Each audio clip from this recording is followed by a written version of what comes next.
That was scary. Alright, lesson learned. No first gear on restarts. Learn my lesson.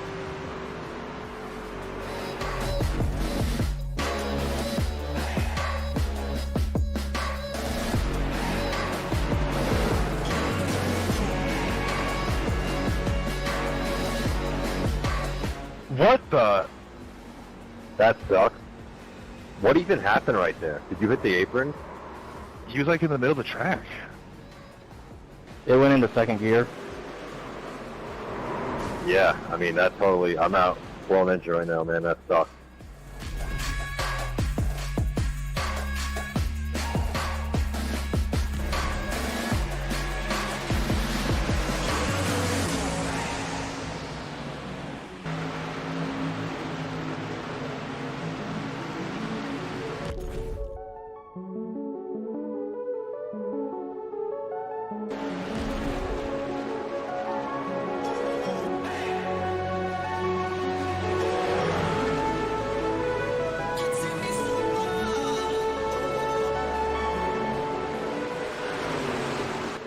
What was that, dude? Trying to get the damn thing going back straight. Whitley, I apologize if I didn't give you enough room there. I wasn't sure. My spotter was telling me I did, though. Yeah, I think I just hit a bump or something.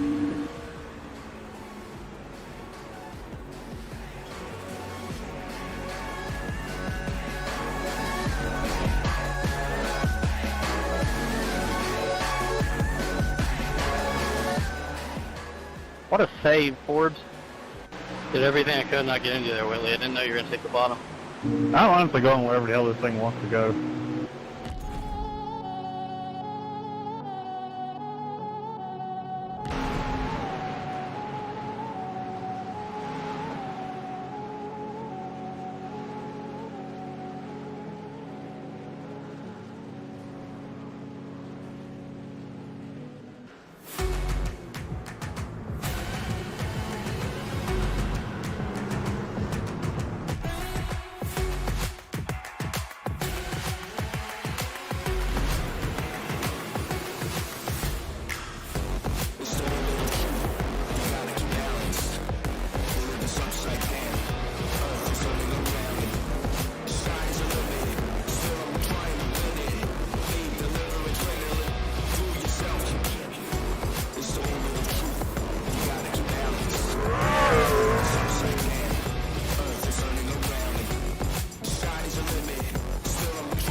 Nolan, did you hit the wall?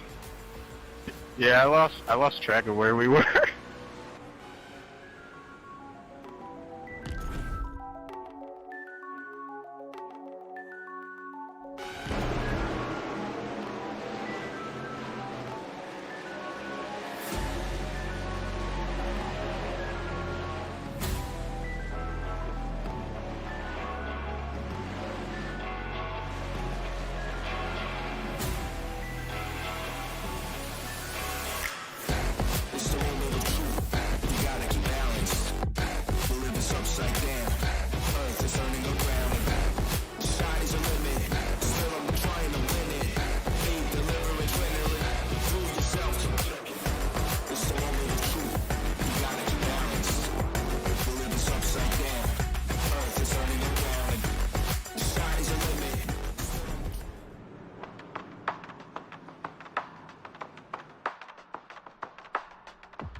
Great racing, boys.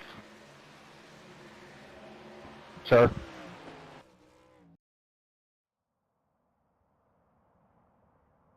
Well, that's your taste of last week, and what a week it has been for these drivers. It is right back to playoff racing action here on Freaky Fast Broadcasting. It's been a month of some playoff racing action, as tonight it's the cutoff race for the round of 16 to see who's moving on to the round of 12 for the roll with the tie 240 here at Talladega for the ISRC Race Car Graveyard Truck Series.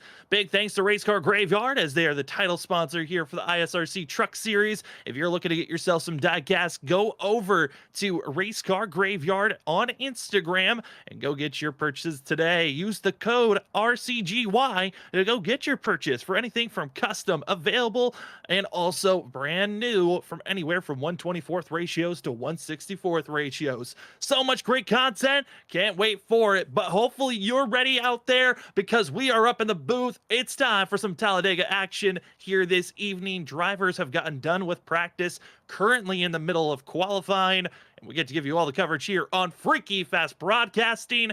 My name is Sam Dyer. With me is Zach Hall, and we're happy to still have him up in the booth. It's Robert Moyer. Robert was away dealing with some health issues last week. That's why we were not able to give you the coverage of that of last week's Rockingham, but we are so happy to have Robert still with us and able to run productions. But Zach, a much wild, very controversial Rockingham race the drivers had last week, and now to the wild card race here at Talladega.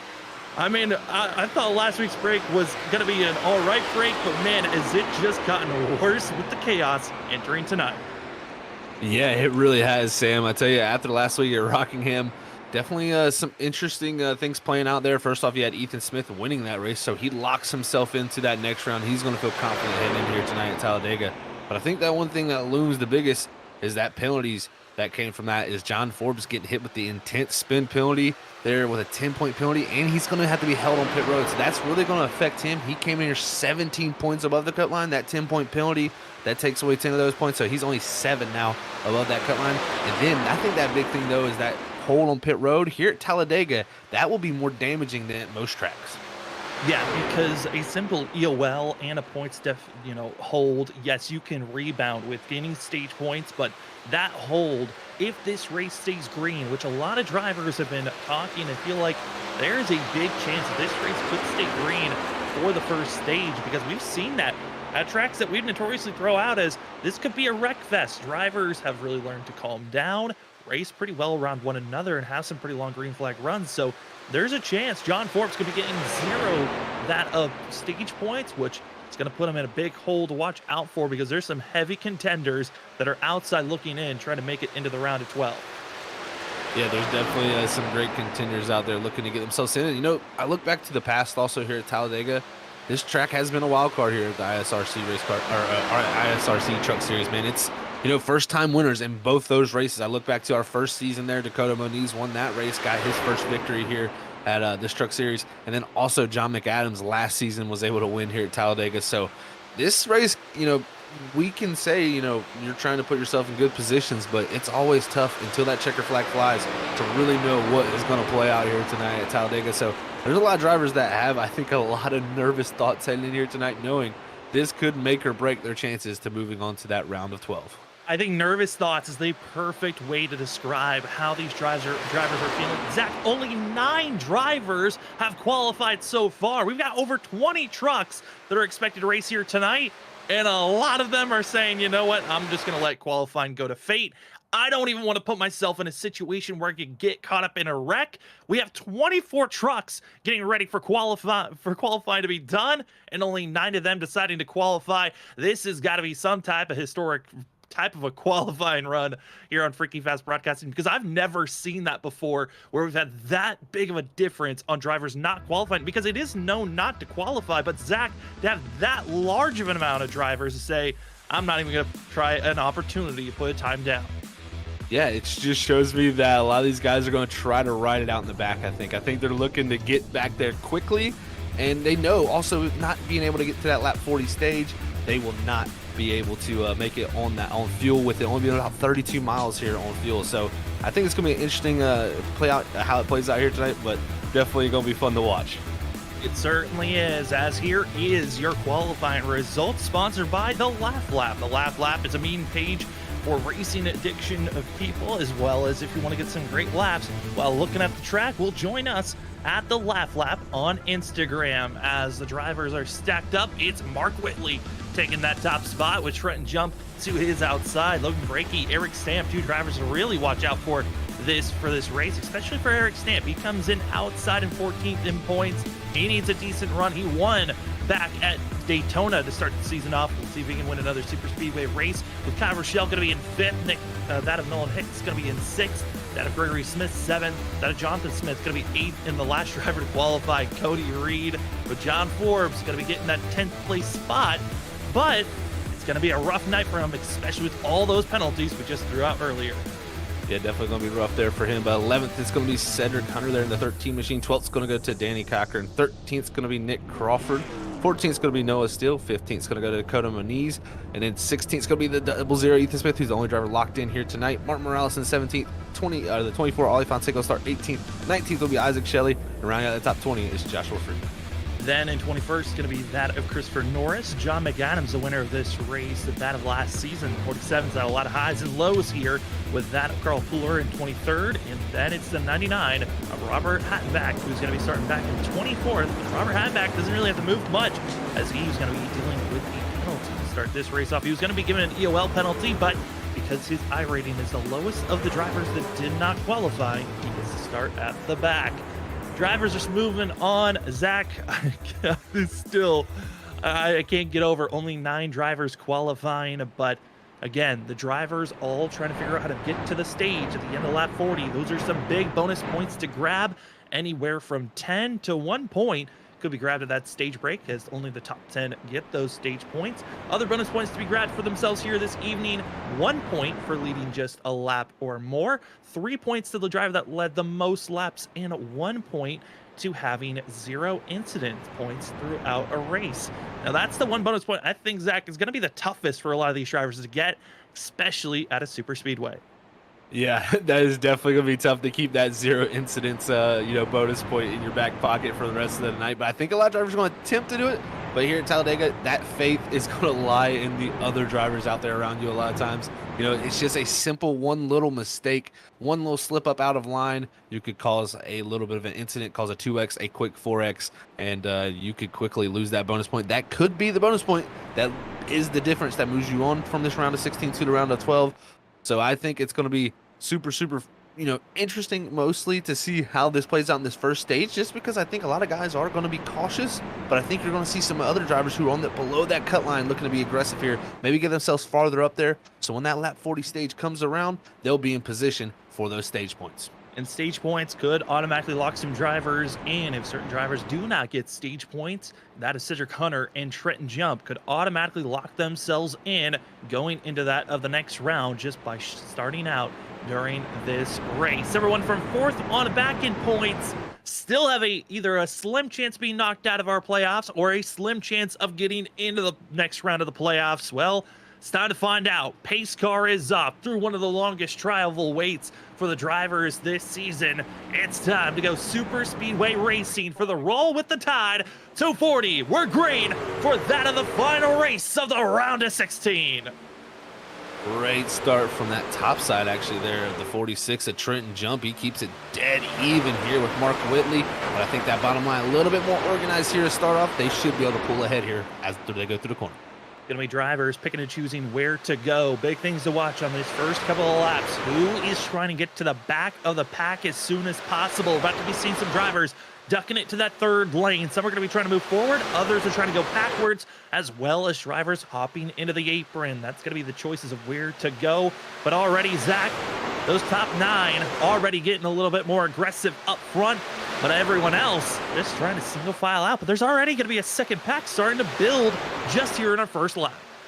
Yeah, just in that first lap, you took the words out of my mouth. That second pack already forming up. A lot of drivers falling back, knowing that they can drift back here to stay out of the trouble. And, you know, looking at some playoff guys even doing that. I'm surprised, you know, the drivers that are in the better positions, I was expecting this from. You know, they got a bigger points cushion. They can give up possibly stage points. But I think some of those drivers that are farther down that cut line, you got to go for those stage points. You got to be aggressive, go out there and try to score as many points here possibly. As up front, going to be that of Trenton Jump and Mark Whitley, two drivers that are hoping to get to victory lane. As you've seen that outside line, bobbing and weaving, not some good contacts going to be made by the teammates.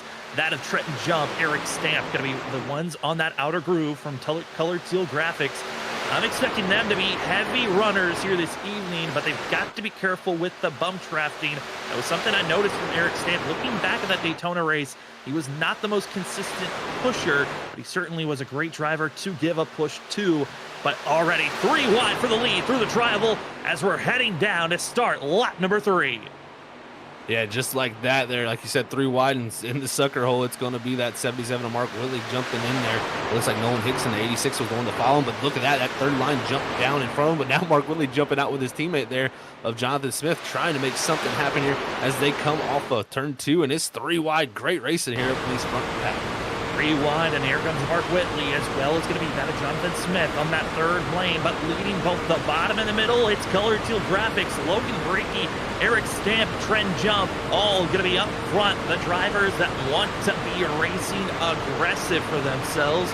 No surprise they're going to be putting themselves in this type of situation. Logan Breaky just missing out on the playoffs, but he certainly could try to help his teammates out that are in line, leading that middle group. Yeah, definitely looking to help out for sure here as Jump comes in with 32 points there to the good on the cut line. He's going to be looking to help his teammate Eric Stamp, who came in here 5 points out from that cut line to Christopher Norris in that 12th position. It was tied with Tyler Dingler. So it's going to be a lot of mixing up here throughout the night, but early in the going here, I think everybody's still looking to just play it a little bit safe here, even though we've seen that 3 wide. Didn't see anything too aggressive other than it's all pretty aggressive bumping there from the 6 to the back of that 53 up front. And that's what Stamp doesn't want to see. He cannot get in trouble here early. That he cannot, as driver is going to be trying to get in line as the best that they can at this current moment. But already seeing drivers up front willing to be aggressive, racing as hard as they want. And it's always interesting when you talk about super speedway racing. There's a couple of different mentalities on how you want to attack this course. But Zach, these drivers up front certainly showing one of the multitude of options that you've got here tonight. Yeah, definitely. And, I look to that backpack for some drivers that, I'm kind of surprised to see back there. Personally, the 98 of Shelley, I would think he would want to get up here, possibly get himself in position here for some good stage points at some point at lap 40, but he's in this farther backpack and he came here 7 points out tonight. So he's going to be needing to get himself up there. Another driver back there in that group, Ali Fonseca in the 24. He barely came above the cut line in the 10th position, 4 points to the good. So, I know early here you probably want to stay out of trouble, but if this race does go green to that stage at lap 40, it's going to be tough to make up all this time they've given, and points are very valuable here at any point. Yeah, points are going to be valuable, as well as finding some teammates to work with. That's going to be another thing the drivers got to be touching on who can you trust. And right now, of the lead pack, there's some drivers that have some allies that they can work with. There's one, his teammates are nowhere to be found, and that's Cody Reed, who is not with his teammates, and he cannot be patient, kind of doing the opposite of what Isaac Shelley's doing. He's sticking to this lead pack, and Zach, the other Blackjack drivers, all the way back 15 seconds off our leader, working with John Forbes, who's already a lap down after his 50-second hold in pit road. Yeah, that definitely helps the 11 machine to have his teammates Ethan Smith and John McAdams there back in that pack with him. So, that was what I was worried about mostly when he had this hold. He was going to go a lap down with the hold note either way. But at least for his sake, he does have his teammates back here, and they're about 15 seconds back from our lead. But that does allow him to stay in the draft and not have that possibility of going another lap down. I think that's going to be the goal, is to stay one lap down here and hope no one else does. And when we get to that lap 40 stage, maybe get the lucky dog. As we are watching the second pack, now moving to the lead pack, starting to see the jostling back here, as it is going to be that of Trenton Jump, Mark Whitley coming strong on the front row, but gonna be here in 6th place. Bunch of frustration on this outside lane of drivers that had a lot of high hopes last week at Rockingham. That of Nolan Hicks, he was challenging Trenton Jump for the lead position for the majority of the Rockingham race until he got caught with a speeding penalty in the long green flag run in that final stage of the race. But 86 is looking for a decent run here this evening after those woes. And as well that of Mark Whitley. He found himself in the wall so many times of last week. We even heard over the radio with our radioactive gain to hear the fact that he had zero control of where the truck was. Here tonight, you can start to see that control certainly in the hands of the 77 as he is feeling a lot more comfortable up front. That he has also got his teammate there, Jonathan Smith, right in tow in that 72 machine. So that will definitely help your confidence level when you're having a push from your teammate, as the communication is definitely flowing between those two, but also to the teammates there on the bottom being led by Trenton Jump, Eric Stamp, and Logan Brakey. So it's already showing teammates are getting together, and that is going to be a crucial factor. But look, just as I said, that Hicks was helping him in that 72 and that 77, but he jumps out to the third line, and look, they look to go around the outside here possibly. That is going to be seen that of the 86 dumped in left in that third lane as Gregory Smith says, you know what, I'll go to the inside and just stay in line with that of Jonathan Smith and feel comfortable on where we're at as they're jostling all over the place. Cody Reed going to be stuck 3 wide. And Zach, we've seen the next gen, this Gen 7 Cup car ran at super speedways. We talk about how much the air is important with those cars. With these trucks, already starting to see some side-by-side action, but how much of the air is truly a factor with these trucks? It's a huge thing. Personally, it's a little bit even more of a factor in my opinion. These trucks punch such a big hole in the air. They're giant. I mean, you look at the roofs of them, they're a lot taller when it comes to where the roof line of these trucks are as compared to the Xfinity car or the Gen 7 Next Gen car. So this truck punches a huge hole in the air, and you can feel it when you get behind someone. The toe that it gives off, and as we would call the draft, it is immense. You get a very good run from it, and also I'm hearing from a lot of drivers, it's pretty good to push too, but I have been seeing a few of them going a little bit back and forth, and you'll see that it's tough to see behind another truck. When you're right behind them, it's so hard to just notice what is ahead of you because of that spoiler sticking up, the rear glass of the back of the truck. It really affects your vision, and you're kind of just guiding your truck based off of what the truck is ahead of you. And as we hop on board and get the sense of what it's like, as you can see that sense of claustrophobic feeling, and also that sight line you were talking about, Zach, just can't see anything in front of that of seeing Logan braking front. Yeah, you really can't. I mean, this is a great view of it. This is exactly what the driver perspective is. And, through the corners, you do get that lucky shot of sometimes being able to see up ahead just a little bit. But on these straightaways, usually, it is pretty much a blind sight of what is ahead of you. You got to pretty much react based off of what you can see on the outside line and then what you can see directly in front of you, which is Logan Brakey in front of Noah Still here. So they're doing a good job right here, and you're seeing how much space they're keeping in between them. I think everybody being pretty cautious right now with the pushing, but these 3 teammates here on the bottom working very well together so far. It's always the rules thrown out. Never push the pusher, as we've seen that happen most of the time. That means we're going to see a wreck happen very shortly as we're riding on board with Logan Brakey. About to see on the outside, drivers going backwards as the 6 and the 77 utilizing some side draft as that of Mark Whitley and Jonathan Smith. Just nowhere to go as Gregory Smith trying to figure out where he wants to place himself, as this up front lead pack is showing a lot of speed for themselves. It's our top 13, but 14th on back. Zach, they've been in line, but they're still not catching our leaders. If anything, they continue to lose time on our leaders. Yeah, and actually they're all hitting pit road right now, other than about 3 of them. But I think Hatback in the 99 makes a huge mistake, and I was expecting this. I thought we might see a few drivers here hit pit road early. When that window opens up, we can go about 32 laps on fuel here tonight. So that window really opened up around lap 8 here. And now at lap 12, we're seeing some pit road action as those drivers farther back are going to go ahead and get the pit stop done. Hopefully for their sake, because they're taking fuel only here to top that truck off. They should be able to come out in front of this lead pack, get back going up the speed, and not go a lap down. Then if the caution was to fly here at some point in the middle of this stage, they would jump everybody. So I like this strategy being played by this group in the back. But if there is a driver that goes a lap down, that could hurt John Forbes, who again is 24th right now, had to start with a holding penalty. And if the race finished on where they're at right now, I do believe the 11 would be pushed out of the playoffs. So there's a lot of pressure on making sure no one else goes a lap down. And Robert Hadenbach has gone a lap down for the 99. So that's already put in a tricky spot for the 11. That it really does. He wants to hope that Hadenbach doesn't get any help and can drift back to them and hopefully go around. And that's going to be Forbes really big hope there with all of this. But I also looked to that backpack too. It was Martin Morales and Christopher Norris who stayed out by themselves there when that pack first went in. So they kind of got left out to dry. Those two came down the next lap by. They had really no choice because now they got to hope to get back out in line with those drivers who pitted before. But I think they're not going to be able to do that.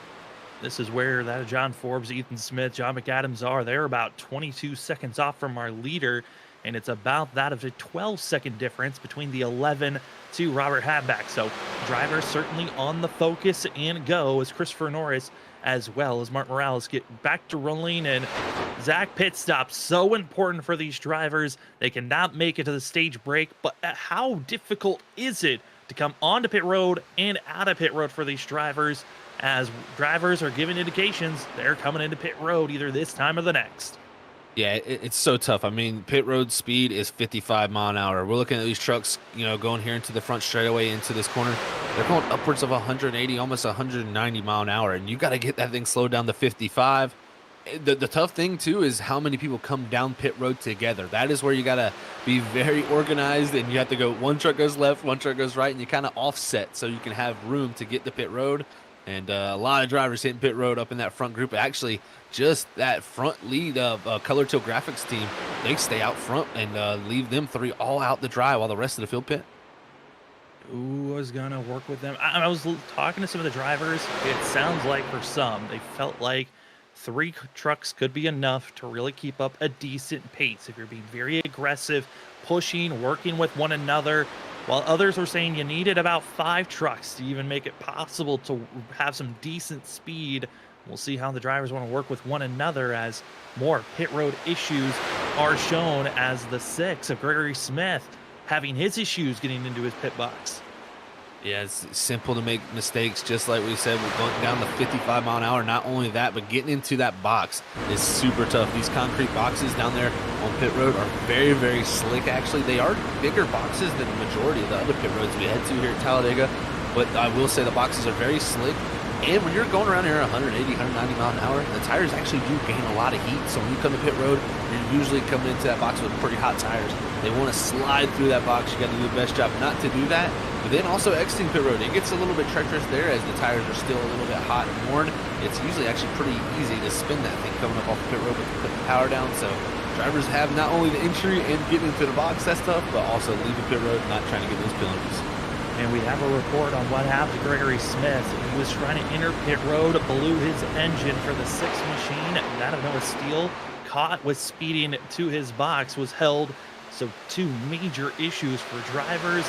And right now, we're rolling at this moment, still waiting for our 5 drivers hit pit road. You see them on screen. It's Color Teal Graphics of Trenton Jump, Eric Stamp, Logan Brakey, and then the Blackjack drivers that decided to stay and drop back to work with John Forbes. Out of Ethan Smith, John McAdams, and John Forbes still need to make their pit stop to take it to the end as we're closing in on halfway, talking more about playoff implications. Over that being told, Tyler Dangler, reason for missing today's race, overslept, just simple mistakes. He will not be moving on to the next round. Oh, you got to feel for Tyler there, who came in here tonight tied for that last position with Christopher Norris. That opens up the door now for some other driver to push their way in. It really now gets even closer with how that predicament plays out. And I tell you, you know, you talked about it, Sam. The guys that are out there talking about 3 trucks might be enough. I'm very surprised at how much speed even Trenton Jump, Eric Stamp, and Logan Brakey have been able to make, because I've been watching this group right here of Ethan Smith, John McAdams, and John Forbes. They have really not been running great lap times. They've been ever slowly dropping back each and every lap now, about 24 seconds back from our leaders. So that's tough for this group of 3 here, because that front 3 is really making the 3 of trucks work. Well, I'm looking at the major difference, and it's because there's a lot closer from one another. It seems like this group that we see on screen, there's a little bit more air in between the front 2 cars, and as well, the back driver's not really getting too close. While as we look at this front group, yes, there's 2 other drivers that have just attached, that being Martin Morales and that of Christopher Norris, but Eric Stamp is being very aggressive on the back bumper of that of Trenton Jump. As you can see, it is putting them in a very risky situation, but the pace that they're putting down, it's well worth it. They are gaining time by staying out here as this group until they run out of fuel. Yeah, I've been watching the lap times. The group that's all came down the pit road, they're running slower, exactly like you said, Sam. So they're gaining time here. Most of the time, drivers do this to get out of the pack to run those faster times. This group is doing the longer strategy here to take it a little bit longer.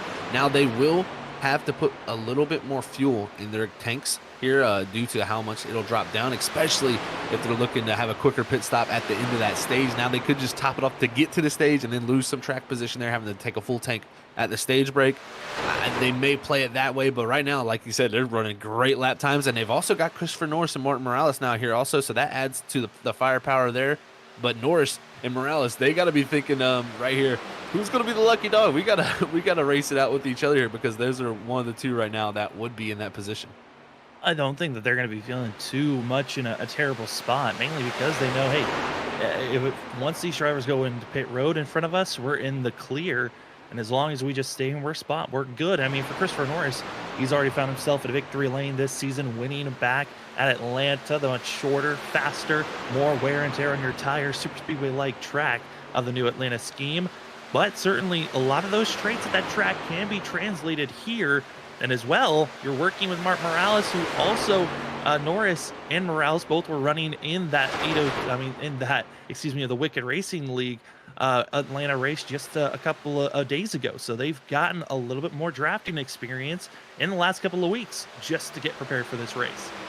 That any drafting experience will help here, man. I say this place at Talladega, it will surprise you sometimes. It's just how tough it can be, even when you think these guys are just going out here turning left, holding the gas down wide open. Well, there's a lot more that plays into that factor than I can tell you, folks. As we look back to the second group here, this is that group, the first group that has pitted that is leading the way here is Mark Whitley with Cedric Hunter. They got Cody Reed in tow, Joshua Freed, and also Kyle Rochelle. So they got a good 5 trucks here right in line, and they're going to be looking to get themselves in good position. And when it all shakes out here, when Trenton Jump, Eric Stamp, and Logan Breakey finally do hit pit road, and along with Ethan Smith and John McAdams, it'll be interesting to see where they all come out in line, because the lap times were very, very great from that front 3 of Stamp, Jump, and Breakey. But I will say that Whitley and Hunter have been turning very quick times up here in this group too the last few times around, so they're looking to cut into that lead. Trying to cut in the best that they can. Let's continue to race on as fast as possible. We are past halfway for the stage. Our stage break at the end of lap 40. Still waiting for that of our front 5 to still come to pit road. We've got our lead group of colored teal graphics, and then our major drivers that are actually in some pretty big trouble, I would say. For that of Ethan Smith, that of John McAdams, with how slow they've been, Zach, and with the fact that Cedric Hunter and the other drivers are already coming to pit road, Ethan Smith, John McAdams, at the pace that they're going right now, and the fact that they need to go to pit road, they are in trouble of going a lap down at the stage break. Yeah, especially the thing now, when they first come out, they will be still in a decent position. They're about 10 seconds up ahead of them right now, so they will come out still on the lead lap. But the worry about that is, how fast can you get back up to speed, and how much time will they gain during the rest of that run? Because right now we're only 23 laps in. We're just past the halfway point, and there's only 10 seconds ahead of them. If this group gains up to them and then is able to actually pass them, it would really affect them when they came to pit road. So, I know they were trying to help, John Forbes here try to get back in that lucky dog position, but it may be playing a detriment on their race. But, at the same time, for Ethan Smith, he doesn't have to worry about this. He is locked in, and I think he's just focused on helping his teammate. I think also what might be hurting this group is they've got a driver that's dealing with damage that's not keeping as close as he could. That's the 99 of Robert Hattenback, and I really think that right now they need to make a swap of putting that 47 a little bit closer if they want to add some speed, because at this current moment, they were running just about a full second off with some of the jostling that they were doing from the drivers at our team in pit road and our front runners. So a lot of question marks still up in the air, but one thing is for sure, we're about to enter that point of the race where the drivers that have not pitted are about to be forced to come to pit road. And as well, Zach, more information about that of the playoff situation. We already just gave note on what happened to Tyler Dangler. Anthony Gaudio was not able to show up for tonight's race. So that's 2 of our 16 drivers not able to show up. Now, Tyler was inside of our top 12. Anthony Gaudio had a very poor showing at Rockingham, and it will not be showing up here tonight. So that is at least some points for those that are inside of our playoff top 12 that feel a little bit more comfortable now moving into the rest of this race. That they definitely do. And I tell you, Eric Stamp, who was on the outside looking in with, Dingler missing this race, that helps him also. But also with the position he's in, if he can get top 3 stage points here and they can keep this going as a team here, this is really going to help that 53, especially for the last part of this race, to put him in a very good position. If he can keep himself up here, he should be able to move on. So we'll see how it all shakes out. But I tell you, he's been all over the back bumper of Trenton Jump. He hasn't left that bumper since this green flag has dropped, and they've been doing a great job just to keep the lap times flowing each and every time and really keeping it dead even between Mark Whitley and Cedric Hunter, who are leading that second group of drivers who've already pitted. So I think personally, once they hit pit road, if they can get a clean entry and exit, they should be able to easily exit with the lead. They should. The one thing that I'm still having kind of a head-scratching moment for, we talk about points. We've had these discussions before, Zach, of how important getting stage points are, but other bonus points that can be grabbed, leading a lap and leading the most laps. Leading the most laps is 3 extra bonus points, and I'm curious for this Color Teal Graphics team.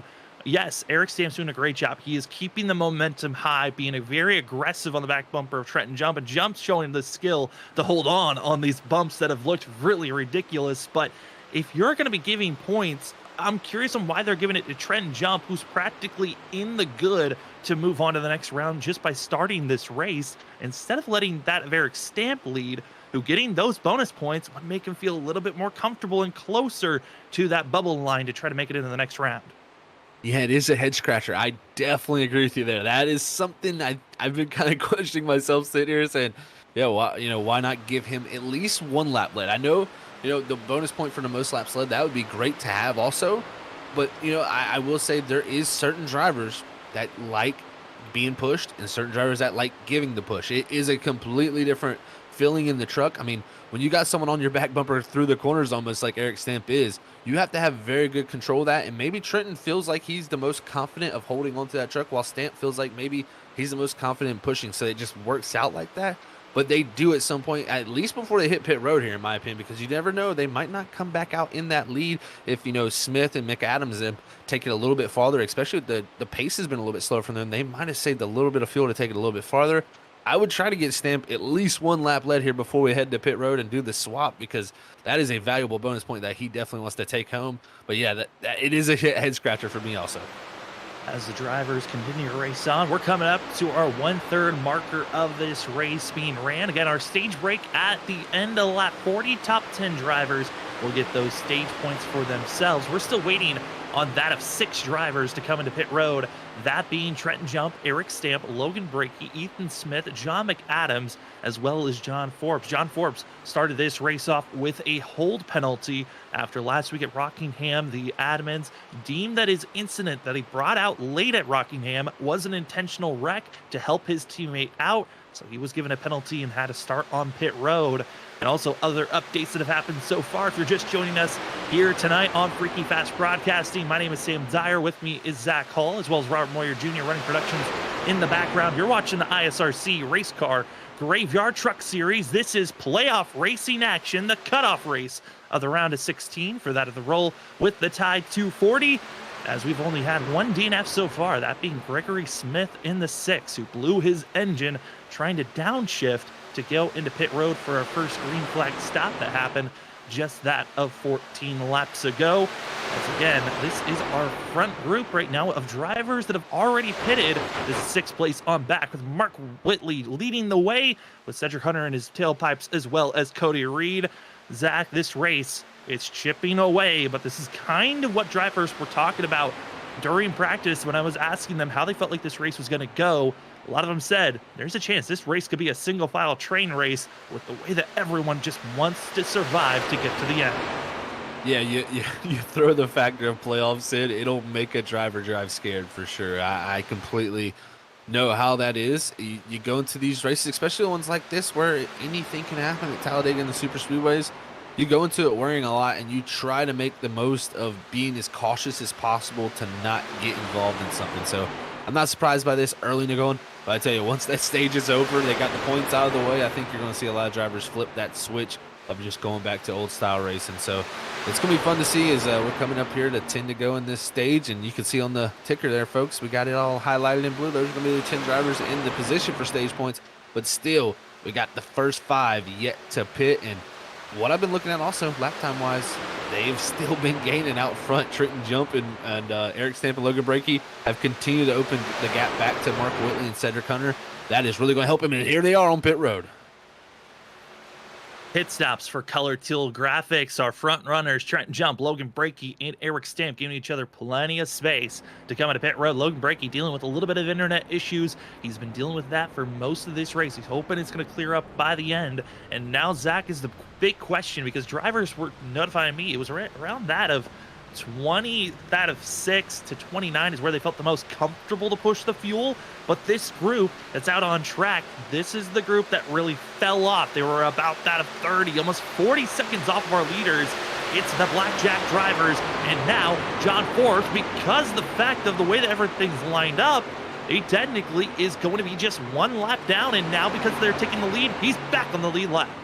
Yeah, this is huge for John Forbes. He would love to see a caution right now. That would really help out his case, because they're possibly at most here, I'd say, able to do another 3 laps. Looking in here tonight, I looked at a little bit of data from the trucks, and looks like about 32 laps in a pack, but you can definitely save a little bit here, just, lifting a little bit. But for Forbes, he's been leading these guys also. This is going to hurt his cause, but he also is 1 lap down to these guys ahead of him, so it's 1 less lap technically. So, it all play out interesting, but here they come to pit road right on that timing. And that rubber hat back's going to be left to his lonesome and under fire from those that are going to be making the pass to get them onto the lead lap. And just like that, John Forbes, you felt the fresh air of being on the lead lap for a quick second. Well, put him back a lap down. And now up front, leading the show, it's the same 3 that were leading it before they came into pit road. Trenton Jump, Eric Stamp, Logan Brakey, Color Teal Graphics, but that gap that they once had, it is disappearing quickly. It's only 1.1 seconds, and soon to be grabbing the draft is Mark Whitley now.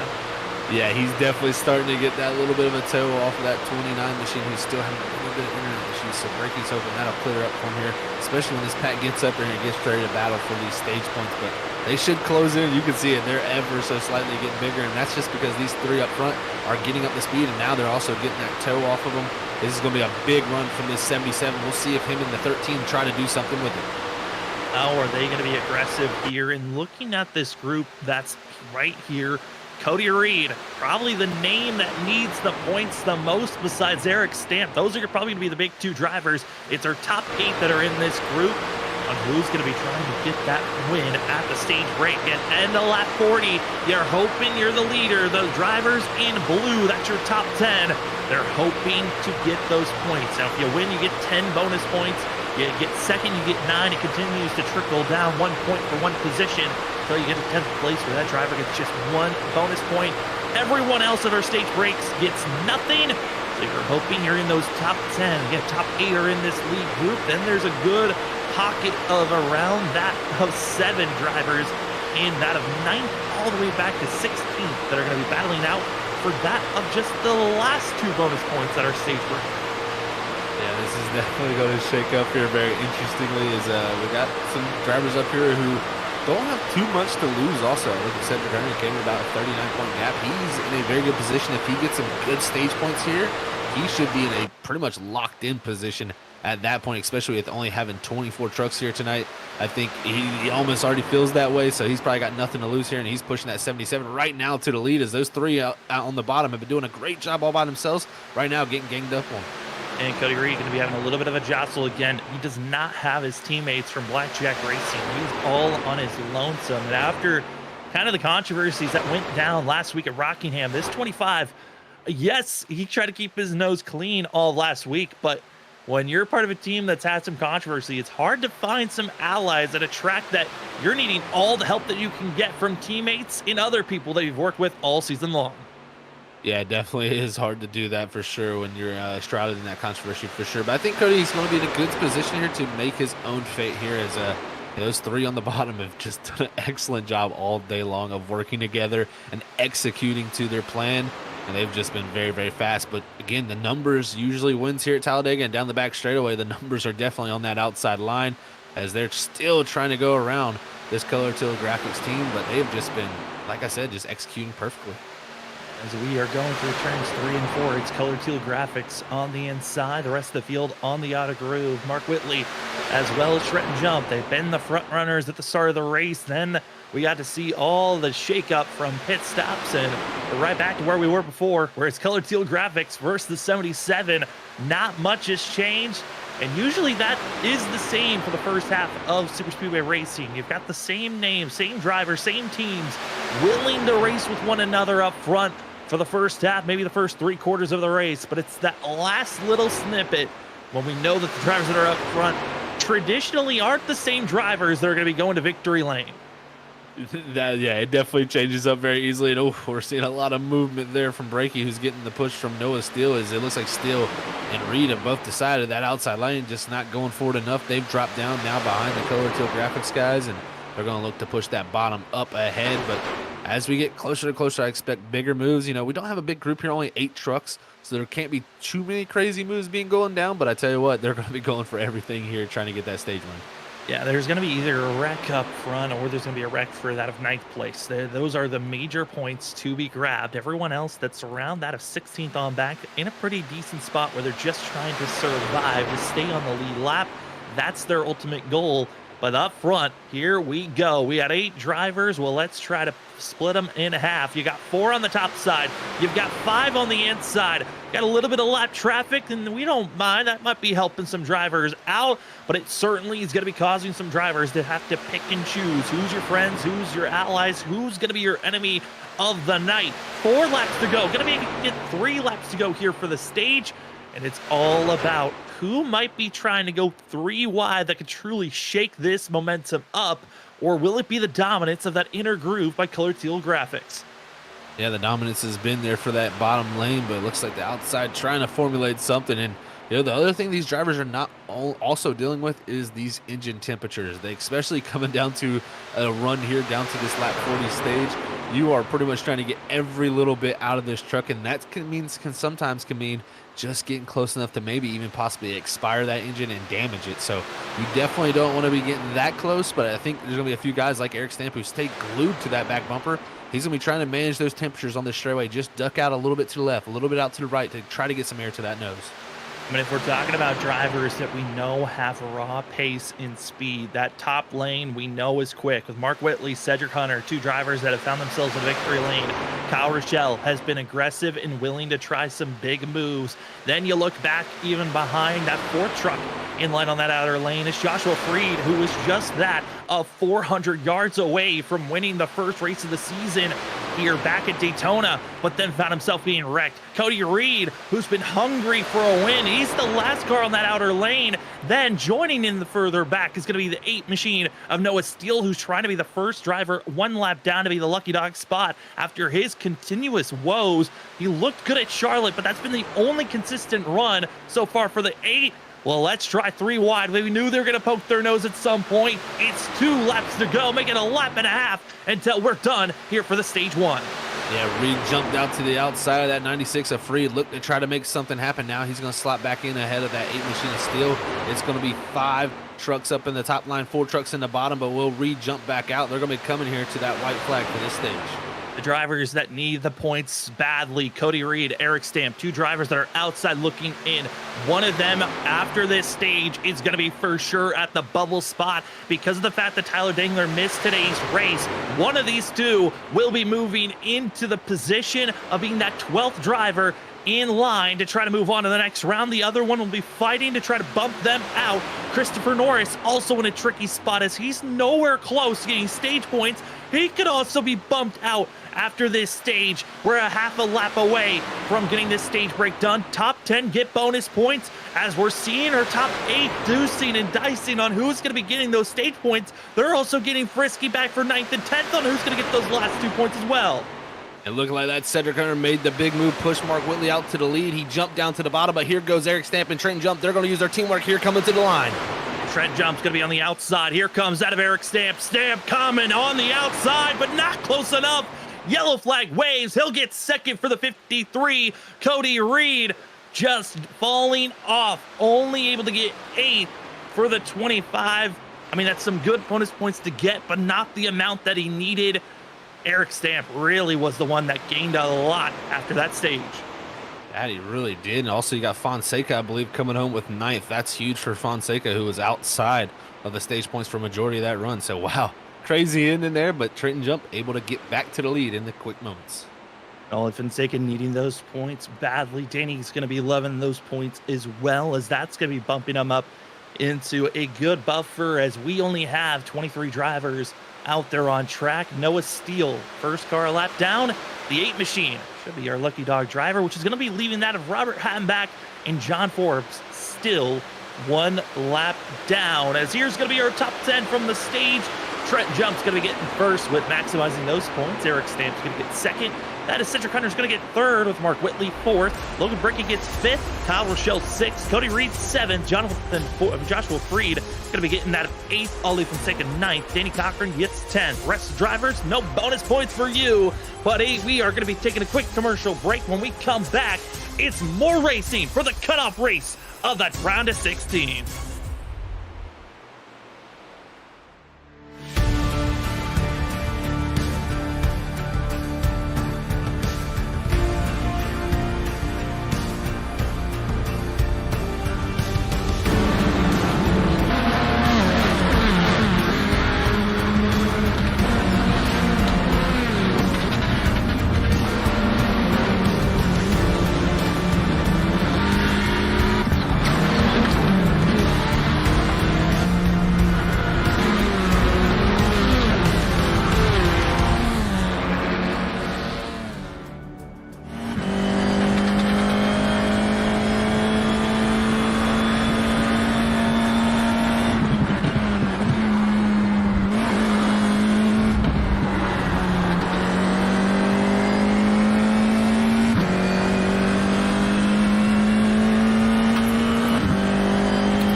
4, 3, 2, 1, green screen.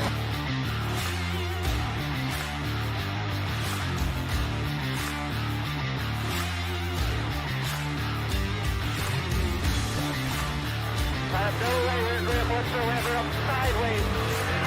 Sideways everywhere. Come on, man, do what you can.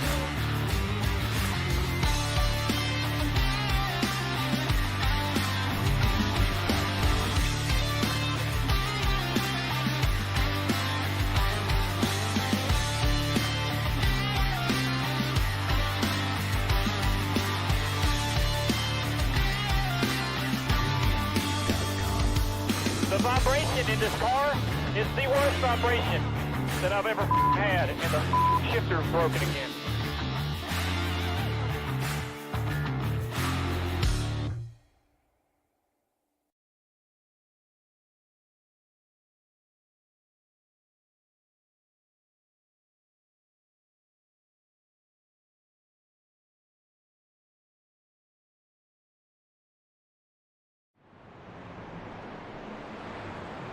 Welcome back, ladies and gentlemen, to Freaky Fast Broadcasting. My name's Sam Dyer. With me is Zach Hall. Robert Moyer Jr. running the productions in the background this evening as you are watching playoff coverage of the ISRC Race Car Graveyard Truck Series. It's Season 3, the second race of the playoffs. It's the cutoff race of the round of 16 to see who's moving to the round of 12 for the roll with the tie 240. Stage 1 is done. There are no more stages to go. It's all about who's getting the victory at that lap 90. Points have been tallied, and right now, that of Trenton Jump, after that win, he is moving on to the next round. Same could be said for that of Cedric Hunter. Everyone else, it's an unknown as we're back to Green Flag Racing here at Talladega. Great start from the bottom lane there once again. The Color Tilt Graphics guys getting out to an early jump there as Reiki jumps back down to that bottom lane there, and they got Cody Reed in tow, but Mark Whitley going to be all by himself on that outside here. Nobody electing to go up top. And he's going to be continuing to drop backwards. There's one driver that he was working with earlier, Cedric Hunter's going to be giving him a little bit of spot, and the 77 will drop down in line. I was about to say, if he didn't fall in front of Cedric Hunter, he was going to have to go all the way back to 16th place where Jonathan Smith is, and that's we've seen the 72 and the 77 look strong in the early going in the first about 15 laps of this race. But now, Zach, the question now looms. We got to see in that first stage a lot of different strategies on how you wanted to get to the end of stage 1. Well, now we get to see the strategies here, see who's going to get to victory lane, and will it be similar or will it be very diverse just like what we saw for stage 1? You know, I'm thinking it might be diverse, probably. You know, we're here on lap 46 of 90 here tonight. We've seen people go as long as 30 laps here tonight. And, you know, from my calculations, it's about 32 is the most you can do. So, personally, that window is going to start to open up around lap 60 with 30 to go. I think you might see some people elect to go down. But I think you might have a few others look to take it a little bit further just in case we get some overtime situations where you don't want to come back down and lose that track position late in this race. But right now, that outside line forming up and looking to make a charge up here is Fonseca looking to lead the way. Fonseca, who found themselves just scaving through with 9th place points. 24 has got to hope that he can find a little bit more, as he's also going to be having that of Nolan Hicks in his back pocket. And the 5 machine of Dakota Moniz. Mark Morales, who's running up front after being a lap down for the majority of stage 1. And that outer groove, surprising speed, I would say. They all can work together, and I'm excited to see what the 5's going to do. Again, won the inaugural Talladega race back in season 1. Kind of was the underdog moment for that. Then you think of last season, another underdog moment of seeing John McAdams. Some of the drivers were throwing out, hey, maybe it's another underdog that we've got to worry about that could potentially win here this evening. And it very well could happen, man. This is a track that supports that style of, you know, things happening. The underdog is usually not an underdog here. I mean, this is anybody's playground, in my opinion. As long as you can keep your truck on all 4 wheels and get to that checker flag, you got a shot at a win here, especially if you're on that lead lap. So right now, that outside line is charged up there. I'm impressed by that, being led by Fonseca and Hicks there. They've really been able to make a big move. And like you said there with Moniz, who, you know, really, he's had a lot of success here in Talladega. So I'm not surprised to see him back up here challenging again. Also want to give a report. The 29 had to drop onto the apron a lap ago. Coming to the exit of turn 2. The blinking issues have not gotten better. Logan Brakey, instead of working with his teammates up front, decides to fall back to 18th place for that 29 machine. Let's see how well he's going to be able to climb his way moving forward. As on the outside lane, it's going to be that of Nolan Hicks going backwards for the 86 machine. I'd imagine some drivers, they just have that knack and that sense when things are going bad to just get out of the way very quickly, and I think that's what the 86 was starting to feel. Yeah, it's almost like like your spidey sense or something like that. You just gotta have that little bit of a trigger in your brain and say, I don't like this situation, I'm about to bail out. And you'll see a lot of guys elect to do that, but man, it's tough to get the right timing for that, because if you bail out at the wrong time and the race does go long and green, you've probably put yourself in a bad situation. But if you bail out and a wreck happens, you're going to feel like a genius. So drivers have that sixth sense ability, in my opinion, to kind of judge when that race is getting in that effect. And I do think we're starting to see a lot more guys shove a little bit harder, especially on the outer groove. And, that definitely makes some drivers, I think, concerned.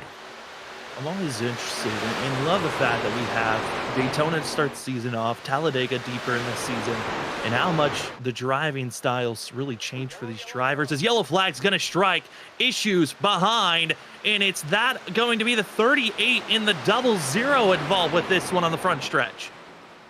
That's not what Christopher Norris definitely wanted to see there. Is the 00 Ethan Smith locked in here, so he's still in a good spot, but Christopher Norris there, that's really going to hurt his chances of trying to move on to that next round. But I think luckily for him, we'll see this replay, I don't think he hit anything. And going to be seen here, watch that white machine in the 8. That's going to be Noah Steele, who's just going to give a bad bump to the 00, comes back down into that of Christopher Norris. And those are those moments where it's kind of frustrating if you're a lead lap driver being bumped by a lap car, and then you find yourself being spun around. But a driver that loves to see this situation, John Forbes, believed that he was not involved with this incident. So the 11 should be the lucky dog driver. That is huge for that 11 machine. Didn't get any stage points. Remember, he was only 7 points to the good with that penalty coming in here tonight. So he definitely was feeling the effects of not getting stage points here. He's going to have to try to go out here and get the best finish he can here at the end of this race if he wants to squeak through. But with Gaudio missing the race, with Tyler Dingler missing the race, it does open up those doors where less drivers have the possibility to move themselves in. But with drivers like Eric Stamp and his teammate Cody Reed having great stages, that also shakes things up. So it very well could come down to some interesting things, but definitely got to be some frustration there in that 00 for getting turned by a lapper there. But, just a simple bump like that can cause that thing. Yeah, just if you're not hitting a driver's square, certainly issues can arise. As here they come into pit road. And I'm actually a fan of this, call. Come into pit road now if you're deeper in the field. Allows you to stay out a little bit longer than someone else that stays out as well. If we start to see a lot more cautions, these drivers could be placing themselves in a fuel-saving situation. It's almost an impossibility, but it could put you in a fuel-saving situation for later in this race. Yeah, we're still about 8 laps away from making it to the end of this race possibly. But yeah, I like this strategy though, because you take time by putting fuel in the car here on pit road. You can come down, get the fuel topped completely off, while the rest of these drivers out here are going to have to put more fuel in their race car when they come to pit road later in this race, where these guys might just be a smaller splash. And I'm telling you, those seconds, those critical seconds you can gain on pit road here at Talladega and Daytona and places like this where the draft is so powerful, and just breaking that draft by gaining that time on pit road, it is so critical. So I do like the strategy by a lot of these guys coming in here, topping the truck off, maybe getting another set of tires on there, knowing that when we come down here later in this race, we're only going to have to do a small splash. It's going to be seeing the teammates of Mark Whitley, Jonathan Smith, the first two to come in, splash and go for themselves. And then you have to go all the way back to 15th place, where there's some drivers extended staying, some deciding to stay a little bit longer to get repairs, others deciding to just fall back and be at the tail end of this group.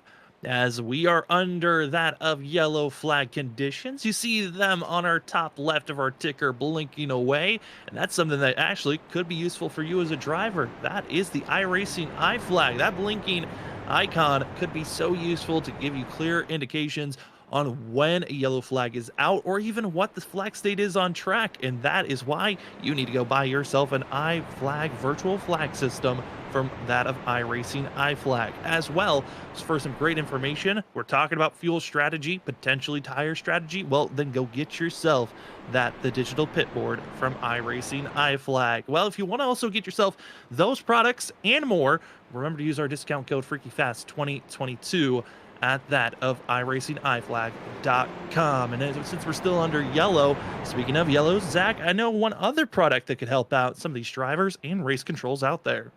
That it can be, man. That is the admin box, folks. You need to head on over to adminbox.com if you want to check out one of the best button boxes out there in sim racing. Like Sam said, not only does, like most button boxes where they give you the driver functionality, this button box does, but it also gives you that race control functionality that allows you to control the race as an admin, give people black flags, clear black flags, throw a yellow flag, take laps away from the cautions here. So there's plenty of functionality in there, and it's all pre-programmed with no key bindings necessary. So make sure you head on over, like I said, to adminbox.com. Use the discount code there. You see FFB/BOXX at purchase to get that discount, and you can have race control at your fingertips.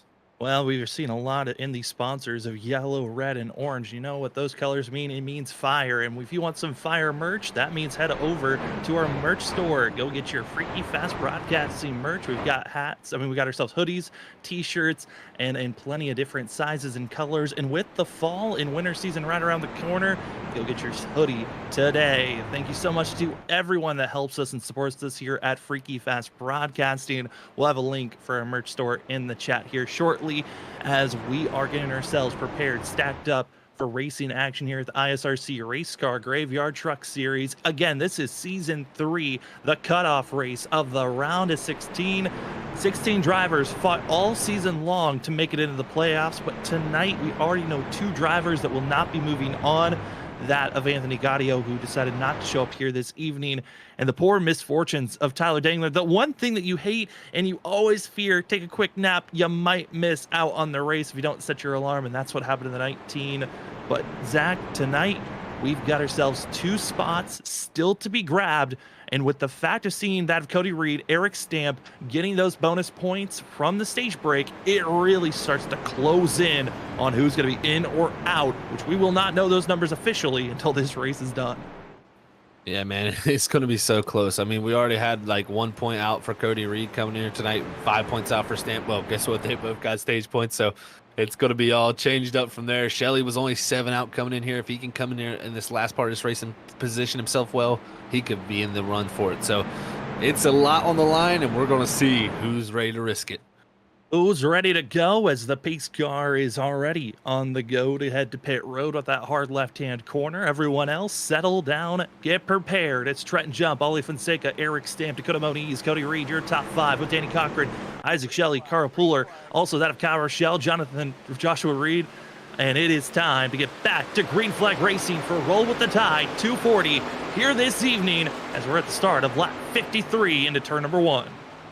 And another great start there from that bottom lane, and it all single files out so quickly. Everybody willing to just jump right into line, and that shows me again the concerns. I think if this was a regular season race at Talladega, you wouldn't see this many people jump straight down to the line right here to start. But everybody looking to get all sorted out here because they know they still have 1 pit stop left in this race. And right now, if you go out there and risk it, you may be knocking yourself out of that round of 12. Hey, really, I mean, the co-drivers all got to be thinking that of lap 60. It's the money number that they're looking for to make that final pit stop, and they know for sure that they're good. But some drivers still topping off on fuel and could be thinking about backing off already. And that's Mark Whitley as well as Jonathan Smith and others. They could be in the mind game of just back off, don't even try, and try to save as much fuel as possible to see how they could stretch this to the end. Yeah, it can be very interesting, especially like you brought up when they were heading to pit road. If they can get a few cautions, that will help their case because, again, I think at most you're probably going to see 32 laps here tonight if somebody wants to stretch it that far. But at that same time, with you be riding back here, everybody riding in a single file line here, you can save tons of fuel. I mean, you could talk about maybe 2-3 laps of fuel being saved here under green. You throw a caution flag in there, that's going to be able to save a lot more. So it gets closer and closer each and every time we get one of those yellow flags. I think they may be thinking about that here as this race plays out. And also for those drivers, they came in. Yes, they came into pit road with everyone else initially, but then they topped in and coming to the 1 to go marker. So they're doing everything in their power to save fuel the best that they can. But some drivers up front, they are not in that mindset. Trent Jump, Eric Stamp, they continue to stay down low, holding the throttle pedal, and they will, if at this point, with the way that they're racing with that color teal graphics, front 2, they're going to have to come to pit road. But Freaky Fast Zone, Carl Pooler on the outside. That's 71 looking quick, and he's got some help behind him. Here comes Kyle Rochelle as well as Nolan Hicks, and also going to be Mark Morales and Cody Reed. That outer groove looking quick in the 71. Now going to be leading that inside lane. What a job there from the push from Kyle Rochelle to Carl Pooler there. And like you said, in the Freaky Fast 71 machine, they're able here to get to the lead, but can he get back to the start finish line with that lead, as that outside had some momentum coming off the corner? But the big push from Trenton Jump there, a lot of wiggling going on. As you can see, those pushes really upset that truck, but I think Carl Pooler is just going to be enough out front here to lead that lap over Kyle Rochelle, and yes, he does by 9,000ths of a second. But here comes that outside lane, and the talking points, a lot of knowledge. Some drivers were testing on so many different situations on how they wanted to, make this outside lane work. Could you make the moves by yourself, or did you need to find 2 or more trucks? And it seemed like the indication was you needed at least 4 trucks in line if you want to make that outside lane work permanently. But you can get some good burst action if you're just having 2 to 3 trucks in line, and that's what we have on this outer groove. But Cody Reed, that true difference maker, just too far back to really give enough boost in that speed and breaking the air for that traction. Yeah, from what I've seen tonight, if you're at 3rd truck, it's tough to get up there and actually help a little bit. So you got to have almost like a 4th or 5th truck behind you to help really that 3rd truck get back up to that 1st and 2nd truck. But here goes Morales with a big move, but a lot of movement being going on there. The pushes to Carl Pooler is very much upsetting that truck. And I tell you what, we've seen Trenton Jump hold on to it all night long with Stamp right behind him. But I tell you what, Carl Pooler might not be able to hold on to those bigger pushes. And for that, a Trent Jump, I mean, he has been being pushed by Eric Stamp all night long, and we've seen little bobbles and wiggles here or there from the 53 and the 46, but I've seen Trent Jump give a bump to Carl Pooler. I think Carl, obviously not used to that aggressive of shoving going on. 71 goes from the lead and push him all the way back to 7th place, and our top 7 all in line now and working well with one another. But Zach, I think the interesting thing is you look behind them and it's almost like the rest of the field is starting to prepare already to go to pit road. Yeah, it's looking very very weird here. And I tell you, that window does open up here.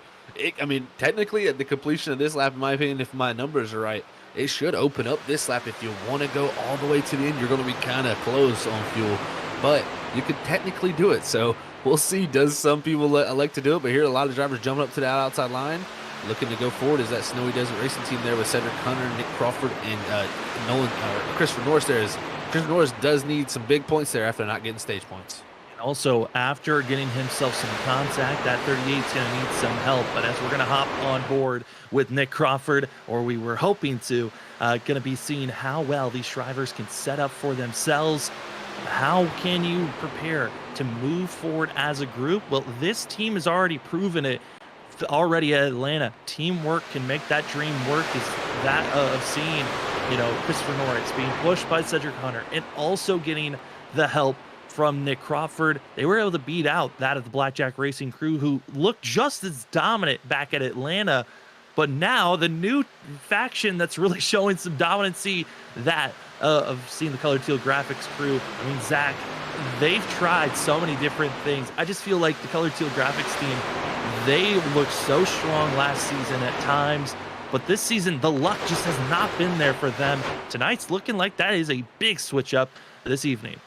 Oh, I completely agree. The luck has just not been there for our past champion, also Trenton Jump, and then his teammates, Breaky and Stamp. Other than, the beginning of the season with Stamp getting that win, it's kind of been rough for that group there. It just seems like each and every week it piles on worse and worse for them. But here today, they've, like I said earlier, they've been executing to perfection, man. So very, very cool to see that. We're going to check out Christopher Norris's driver cam here. Again, he's trying to work his way up with the help of his teammates, Cedric Hunter and Nick Crawford. Also got Noah Still there, who is a lap down right directly ahead of him. They're going to be working with that of seeing how well you can work through the draft. As Christopher Norris, you see him on the right side of that driver cam working the wheel. But Zach, we always talk about other tracks, how much we see drivers working the wheel in the exit. Smoothness is actually what's been impressive. But also talking with Christopher Norris, he's one of the more wild drivers that loves to put himself at the max issues of max force feedback on the wheels, and he certainly is gripping that wheel and trying to keep it solid. Yeah, definitely interesting case there. He's got definitely the direct drive wheel there, and that thing will put out some force. So with him running those force feedback very high, it'll work out those arms. So right now he's done a good job to jump down to that bottom lane as he's seen fit, but I think he might want to let the jump back up top as the top is coming, but he's not going to be able to do that there for now. But looks like this second group, they're all single filed out, but now everybody getting a little bit racy again. Like I said, as that pit window opens up, and looks like Kerman pretty much moving to get down to that bottom. Yeah, trying to get down to the bottom. And I think what we're also starting to see drivers trying to set themselves up to be as far ahead as possible. And here we go, pit stops underway. Whew, and that was so close. Carl Puller was leading that group down the pit road, and he almost got clipped by Kyle Rochelle. And I tell you, I'm so surprised he got that thing slowed down. No black flags for anybody there hitting pit road, and everybody having a safe entry. But yeah, I thought around lap 60 to 61, these guys will be looking to hit pit road, and they do it at a completion of 61 here in the start of 62. So that leaves them a little bit of wiggle room if we do get a caution later for overtime. And just like that, we went back up front. Their own hitting backstretch is this lead group. Didn't hear any radio contact with drivers in. They were kind of come in. Interesting calls, though, looking at the times for when drivers came into the stop. That half the group that just came in that last lap, taking fuel only. The other half taking 2 tires. That's a call by both those decisions as another lap goes by.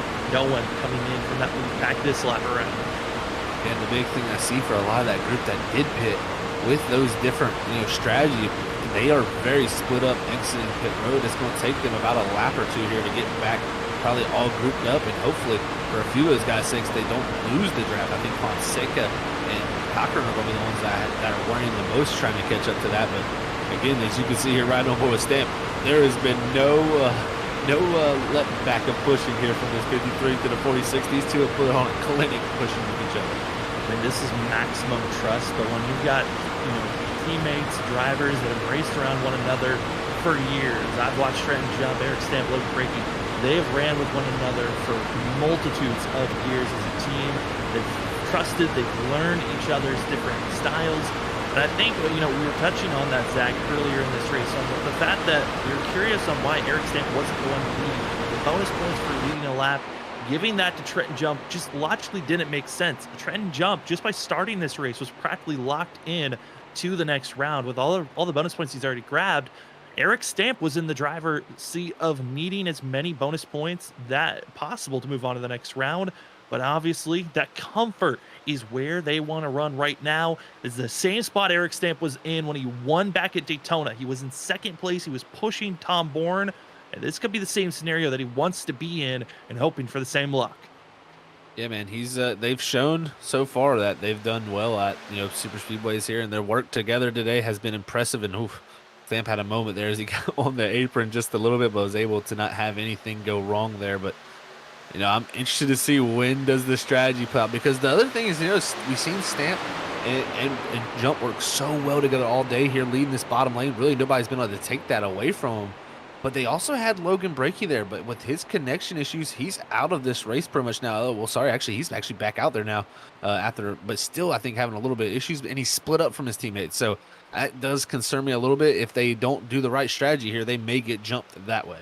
Yeah, I believe it was our last caution that Logan Breakey had to come into pit road. He was having some internet issues, had to back out, deal with the issue, then was able to get back on track. He has not been blinking since he's gotten his internet fixed, but he is currently a lap down, same with that of Noah Steele, who's hoping to get himself back on the lead lap. But for that to happen, they're going to need some cautions to happen. And Zach, something we haven't talked about a lot, as these drivers go another lap without pitting in this lead group, the big one. We haven't talked about it. It's not a if, it's a when. And now the drivers we are in the final third of this race. This is when things can get complicated. If there's a small little dinky wreck that collects and brings everyone else together, the big one is going to be looming over everyone's head. Yeah, you know, at Talladega, Daytona, when you go there, it's inevitable. At some point, there's usually a big wreck, and you're just trying to be in that position to avoid it when it possibly can. And as you can see here with all these group of drivers here, you can see a lot of yellow banners here. That's a lot of playoff drivers soon. And then, oh man, Noah Steele there, still that lap down. That was close between him and Kyle Rochelle. That was almost a major moment there as him and Hicks still up top all by themselves. As now I think Hicks going to jump back in line as Noah Steele, you know, is that first car lap down. But, oh, he luckily squeezes in there too as he's trying to hold on to that position if the caution does come out to get that lucky dog. Trying their best, and there are 3 drivers that are on older fuel and tire stints. Again, those 3 drivers, going to be Trenton Jump, Eric Stamp, and Cody Reed, all deciding that they did not want to come into pit road on that last yellow while everyone else did. That means they're going to be having to force come into pit road, though, at least those 3 in the next 5 to 7 laps.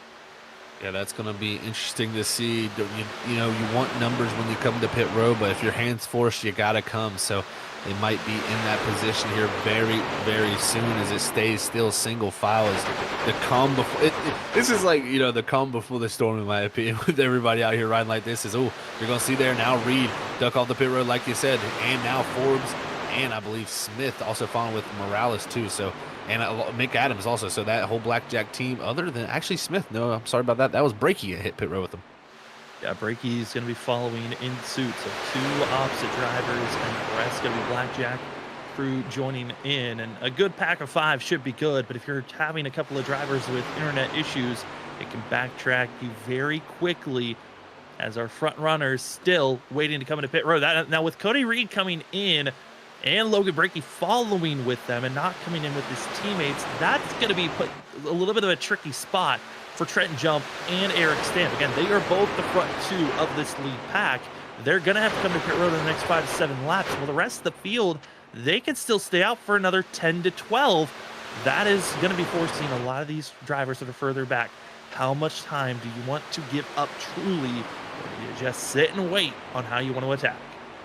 Yeah, man, this is it's always so hard to time it because, you know, you're looking at the lap times you're running in this pack. We look at Trenton Jump, he's running a 52.39. The goal of this pack here is to run as fast as possible due to those other packs who've already pit and have already got up to speed that was led by, I believe, Isaac Shelley. They're running a 52.14, so they're a little bit quicker than our leaders, and just those little bit of, you know, 2 tenths, 3 tenths here and there gains could very well, when it cycles around, then be in the lead position. So that is what the game these guys are playing. Everybody's just trying to go as fast as possible here and not lose time to the people who pitted. So when you come out, you're in a great spot.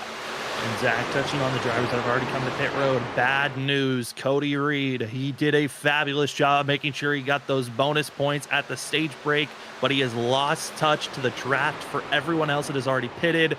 He's hoping to grab some type of draft and help, but there's no one around. He's most likely going to go a lap down here in the next 2 to 3 laps, as he is nowhere close to anyone else. Yeah, he's in no man's land, as they would say now, and like you said, he's going to have to pretty much drop all the way back to this lead group and hope to hang on from there, and then they got to pit at some point also, so he's got to hope that somehow he can find some help here later in this race to keep him on that lead lap, because he'll be quickly going a lap down here in the next few moments. As we are hearing reports that the 25 taking tires, and no one else did take tires with that group that he came into pit road with. And that is a struggling spot, especially because if he had come into pit road for that of Cody Reed with that first group, he would have been okay with taking tires, because Danny Cochran and Ollie Fonseca, both of them did take tires on their pit stop. It's just the fact that Cody you waste that time. That's 2 seconds of wasted time for taking tires. And that is costing him greatly for the 25. That's why he had no draft help when he finally got up to speed. As we look at this second pack, the drivers that have already come to pit road and are good to take it to the end. Leading this group, Dakota Moniz, Robert Hattenbach. Hattenbach, one of the first drivers to have major issues, Zach, under our stage 1 green flag pit stop. He found himself running into the pit wall after locking up. Coming into the pits, and now he is leading one of the groups that potentially could be winning this race if we stay green. Yeah, and I tell you what, this group here, I don't know what happened to them the last lap, but they lost a ton of time. They've been very slow the last 2 or 3 laps, and right now, as you can see it, look, John McAdams, John Forbes, Martin Morales, they've had enough. They're saying we got to go up here, make more time, and this is only going to lose them time by going side by side like this. But I tell you, they got to do something different because a 53.28 there led by Dakota Mediz is not going to cut it to the 51.92 out front by Trenton Jump. That is seconds being lost per lap. Yeah, I mean, they were gaining time, but it was only by that of thousandths, and now they're going to be losing seconds. It's just the math is not good for them to take over the lead. But as we talk about the lead, we talk about the times, the laps are ticking away. 19 laps to go. Drivers still needing to come into pit road, and Zach, Trent Jump, Eric Stamp, they're coming up to 31 laps into the stint. They're gonna have to pit here in any moment now, but because of the caution laps that have come in, it is going to enable these drivers to go another 2 to 3 laps, but that's about it. They're gonna have to come to pit road here very shortly, while the rest of the field, they could still go another 7 laps. So Trent Jump, Eric Stamp, they better hope that they made some alliances, a little bit of communication, and trusting that somebody else is going to follow them into pit road. That is their only hope, personally. They got to hope that other drivers follow them, because if they don't, 2 trucks, I know they've been pushing so well together all day long, but just not having a 3rd truck that Logan Brakey was early in this race will be detrimental to them, and I wouldn't be surprised if we see them coming in this time or the next. So we'll see what happens for them. But I think they need to stretch it as far as they possibly can to try to lure some other guys with them. That is the possibility that plays out for them. But we'll see how it all shakes out. They're still gaining time to that second group that's already pitted. But, man, you cannot lose time here being 2 trucks out in front of them. There's 1 truck. You can see him on the outside playing a little bit of Frogger. That is Cody Reed. The reason why he is trying to make these moves is that he's making moves by himself. He's getting to the quarter panel, side drafting, then breaking away, and then falling in between the driver that he side drafted.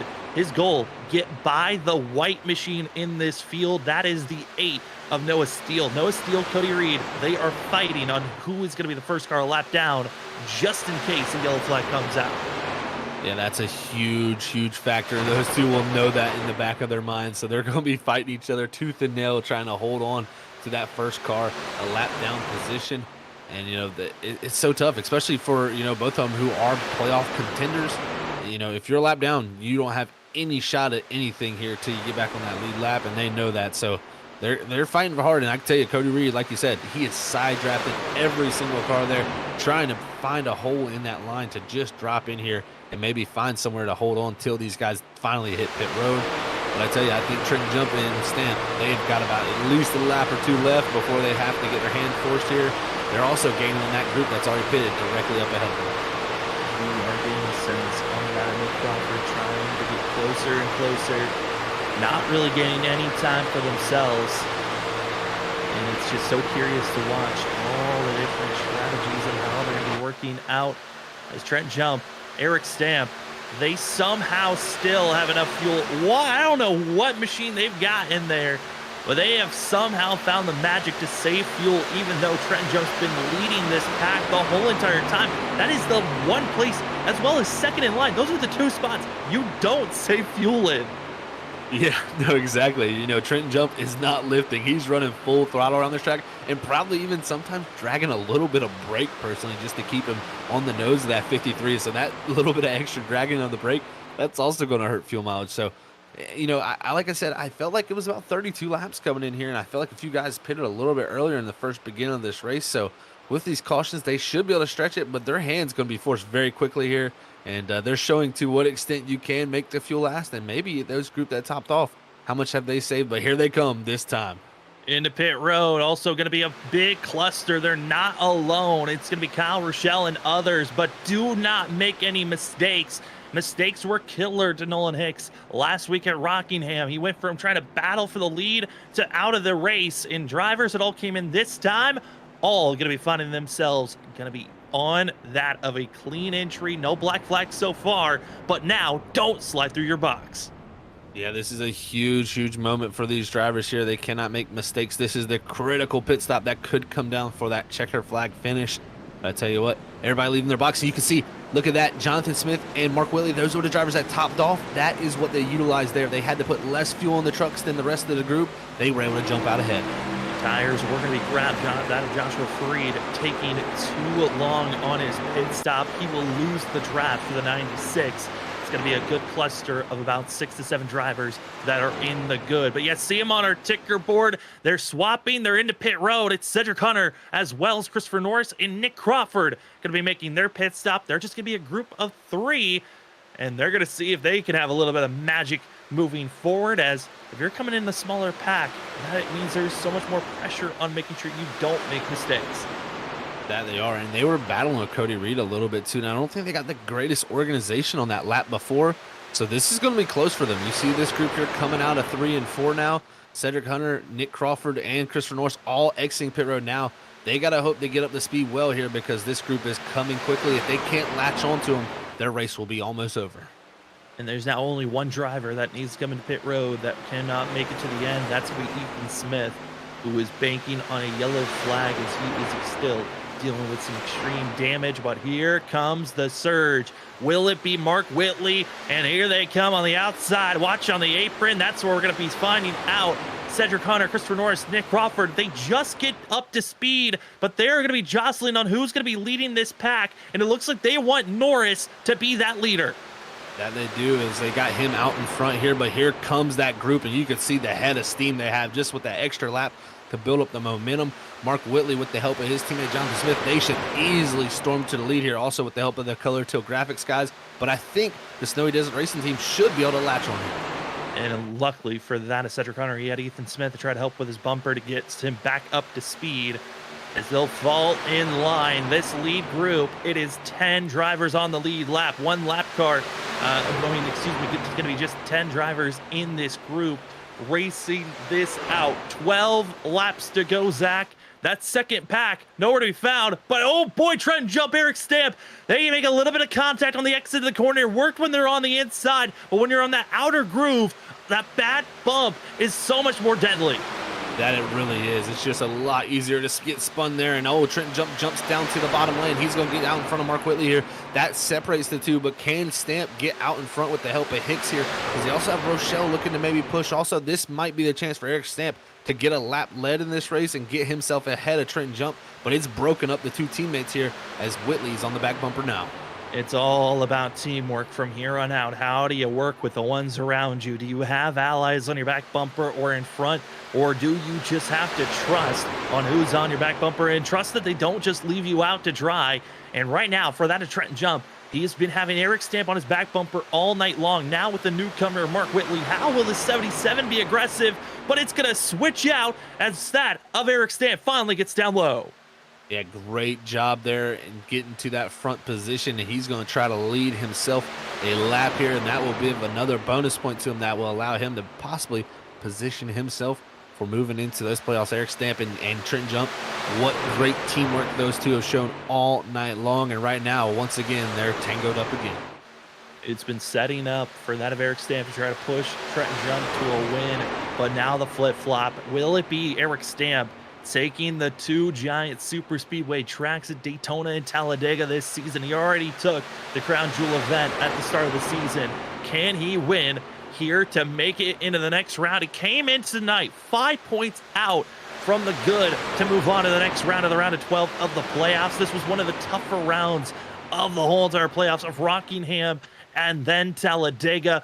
Zach, this was the round that everyone feared. And what a story it could be, being one of the drivers outside looking in to get a win and move on. 10, let's make it 9 when they cross the line to go.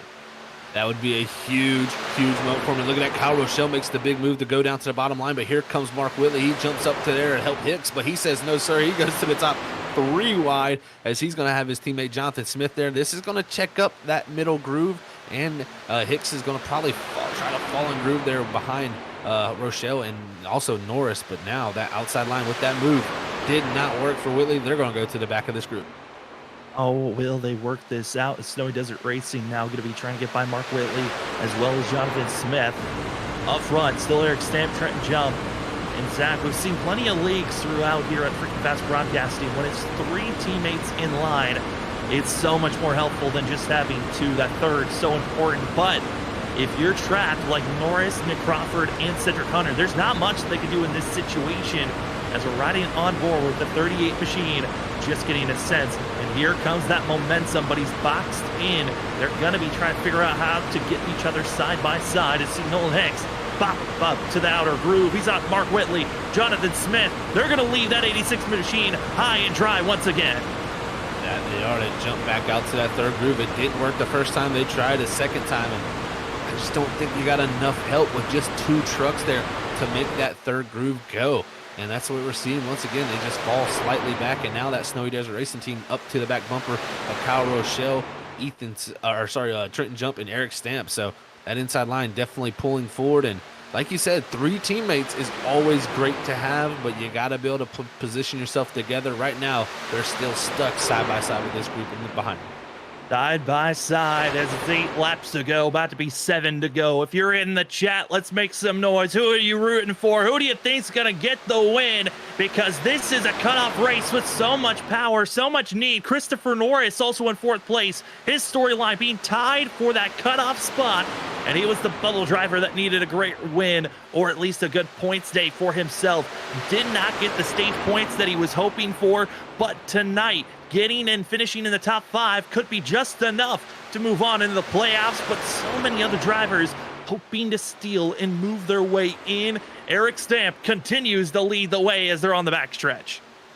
That they are leading the way here is, where's the move going to come from? Mark Whitley and Jonathan Smith, they've been making big stuff happen, and look at that, just two trucks together. They've been able to position themselves now to pull up side by side with Eric Stamp and Trenton Jump, and this is a different position. We talked about all night how well Stamp was pushing Jump and how well Jump was leading. Well, now it's reverse roles. They got to do a little bit of an opposite here to play out the end of this race. Let's see how they can do in the opposite role. I mean, we know that Eric Stamp can be stable. He was giving a lot of great shoves, but at the same time, they were kind of relentless for Trenton Jump getting wheeled that 46 around to make those bumps and shoves and bump drafting work efficiently. But I think the big thing here to watch out for has got to be that of the Snowy Desert Racing team. They don't have anyone blocking them off anymore on that middle to third lane. They've got plenty of space, and at any moment they can pull the trigger and say, let's go 3 wide at any time, and they're gonna have Nolan Hicks behind them. That 86 has to follow in line if they want to make this whole entire search work, and also could be the best opportunity for the 86 to try to steal a win as we are coming to the final dash as they enter the tri-oval, coming to 5 to go. Here to see who's moving on to the round at 12. 4 drivers won't be moving on. We already know Anthony Gaudio, Tyler Dangler, both didn't show up here tonight. 2 other drivers will not move on in the playoffs.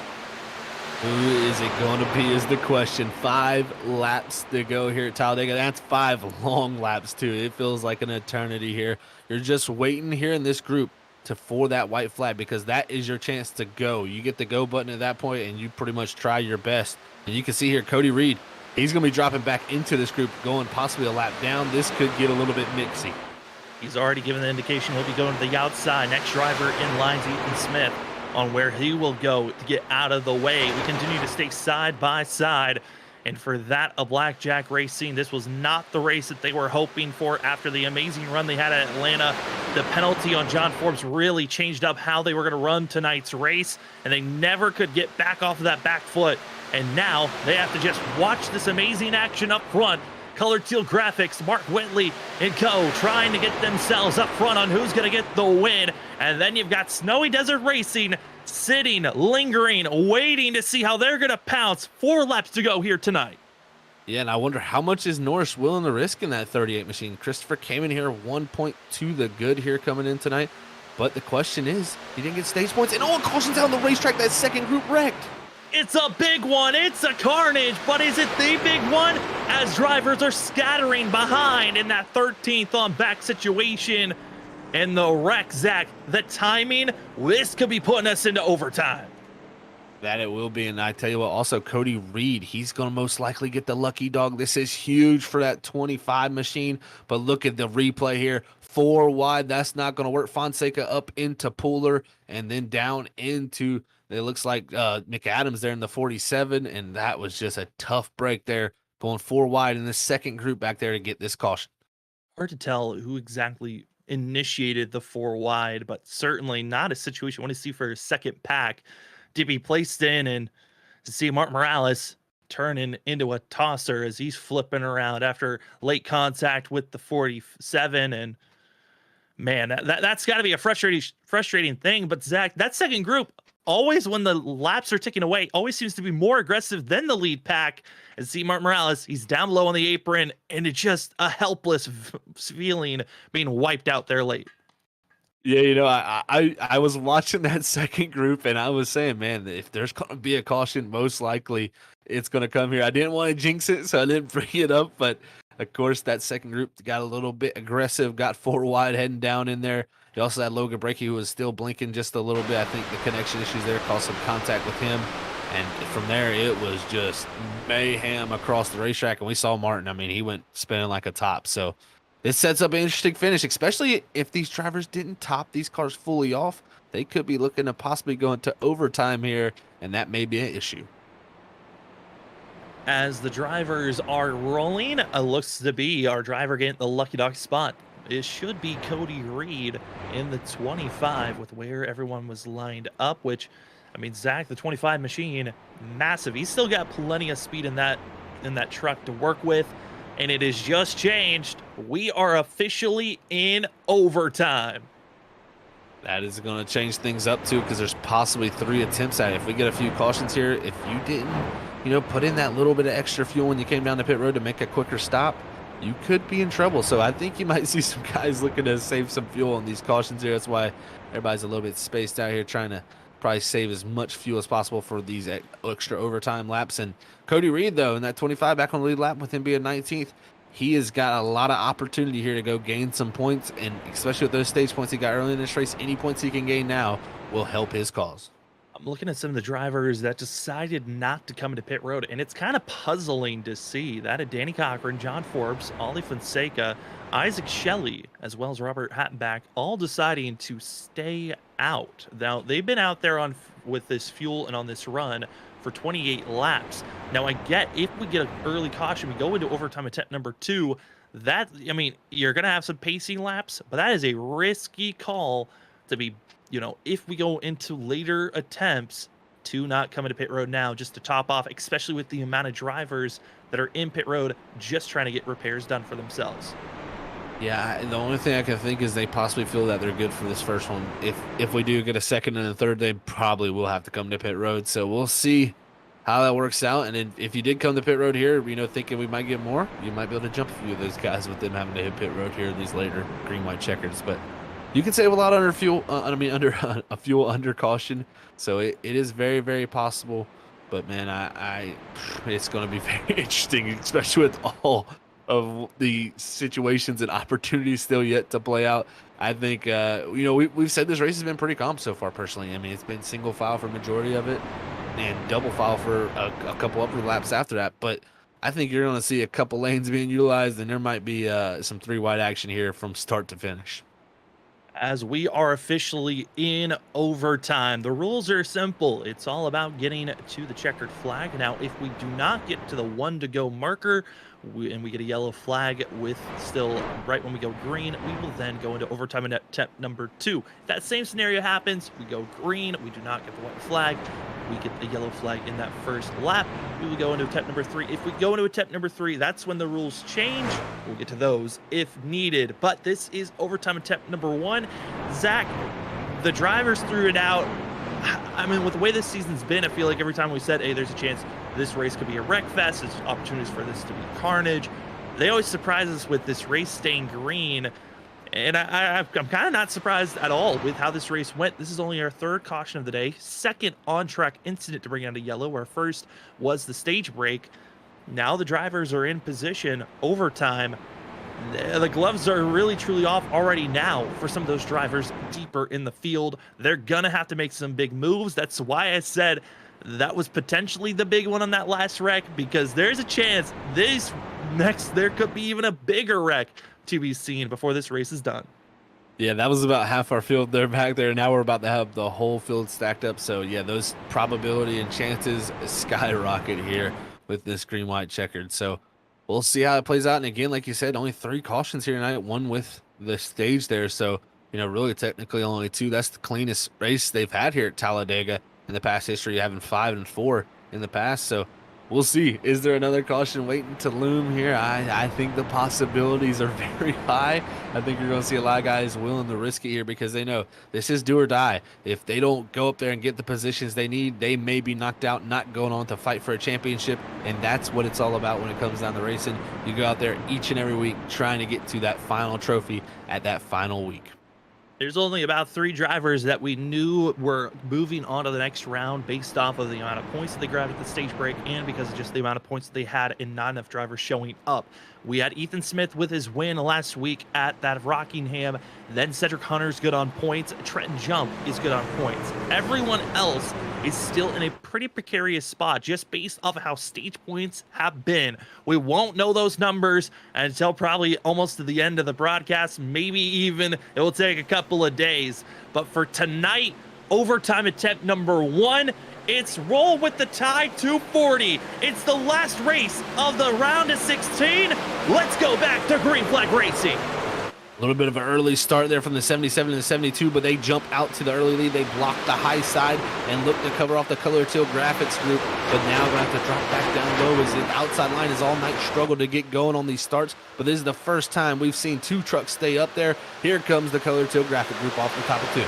Again, if they get to the white flag, that's all that matters, and it's not in the middle of the tri-oval. It's after the tri-oval that they have to get to. That's a lot of the front stretch the driver's going to have battling around with one another. They're getting in line, trying to pick and choose who's your ally, who's your enemy, and it's going to be that of Mark Whitley, Eric Stamp, the front 2 at this current moment as they're coming at turn number 4. We wait for that white flag. Again, if we get it, we race it to the end. If we don't, we go to overtime and attempt number 2, and through the tri-oval, the white flag in the air. It's time for us to see that of the red, white flag. Who's getting it done? Mark Whitley, Eric Stamp, Zach, it's time to get racing. And this is it, Sam. This is the official end to this race here. One final lap here, 2.66 miles around this giant super speedway. And now the inside lane once again prevailing, but will the outside have the run here coming down the back straightaway? Big moment for Stamp there. Is this now going to be wrecking down the back straightaway? Stamp, no, that's not what the 53 needs. He wrecks his teammate. This is it. It's the big one. They're all wrecking behind, but up front, it's going to be Mark Whitley, Jonathan Smith feeling good. Nolan Hicks, who had all his issues, going to be finding himself at 3rd. They're 3 wide back for 5th place. The 77 feeling in a comfortable spot. They're going to be wrecking behind. It's going to be Trenton Jump, Nick Crawford. It's absolute pandemonium. It's going to be that of Cody Reed, Nolan Hicks. They're going to be battling for 3rd place, but up front, it's the teammates. They were strong at the beginning. They keep it strong at the end. Mark Whitley, Jonathan Smith, 1-2 as well. Sean Forbes, Cody Reed somehow finished 4th and 5th. That opened up the door for so many possibilities. Stamp gets turned around there in the middle of the field. That ruins his ending there of his race. I think Christopher Norris got caught up in it. Kyle Rochelle also, I believe, in the 21. Some playoff contenders definitely affected. And Cody Reed, like you said, and John Forbes, in the last moments, they were pretty much all night out of the top 15 after some mistakes and that penalty. This opened up the door. I think they may be in a good spot to move on to the next round. Well, again, we'll have to wait to hear that. But Mark Whitley, though, he's definitely moving on with this win. And in a blink of an eye, Eric Stamp went from a chance to win, got spun by his teammate, then saw Trenton Jump, he spun by Nick Crawford. I mean, it was just absolute pandemonium of about 3 or 4 separate different wrecks. But there are some drivers that are in some absolutes. Isaac Shelley did not get ahead of anyone else. That is an absolute. He is not going to be moving on, meaning that there is a couple of drivers in a tricky spot. And I got to say right now, looking at the way that the points are on positioning, Ollie Fonseca, Christopher Norris, they might be the 2 that are on the chopping block. But again, we will not have official points until later on. But Mark Whitley, with his win, he's locked in and will be joining Ethan Smith on the victors of the round of 16 victory lane. Congratulations to the 77, as well as we'll be talking to that of Nolan Hicks, that of Jonathan Smith, and again, this 77. We'll be back in just a few. Woo, what a race that was.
Welcome back, ladies and gentlemen, to the post-race show here on Freaky Fast Broadcasting. My name is Sam Dyer. With me is Zach Hall, as we got Robert Moyer in the background giving us all the productions this evening.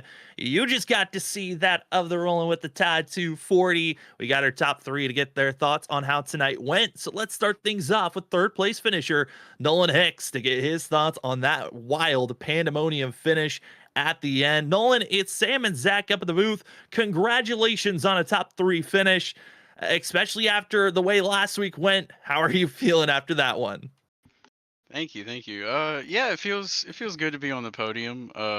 Obviously, I think like everyone, you wanna go out and win that race, but yeah, just got too crazy at the end. I tried laying back, but Mark had the 72 hooked up with him, and I just couldn't get back hooked up on their bumpers.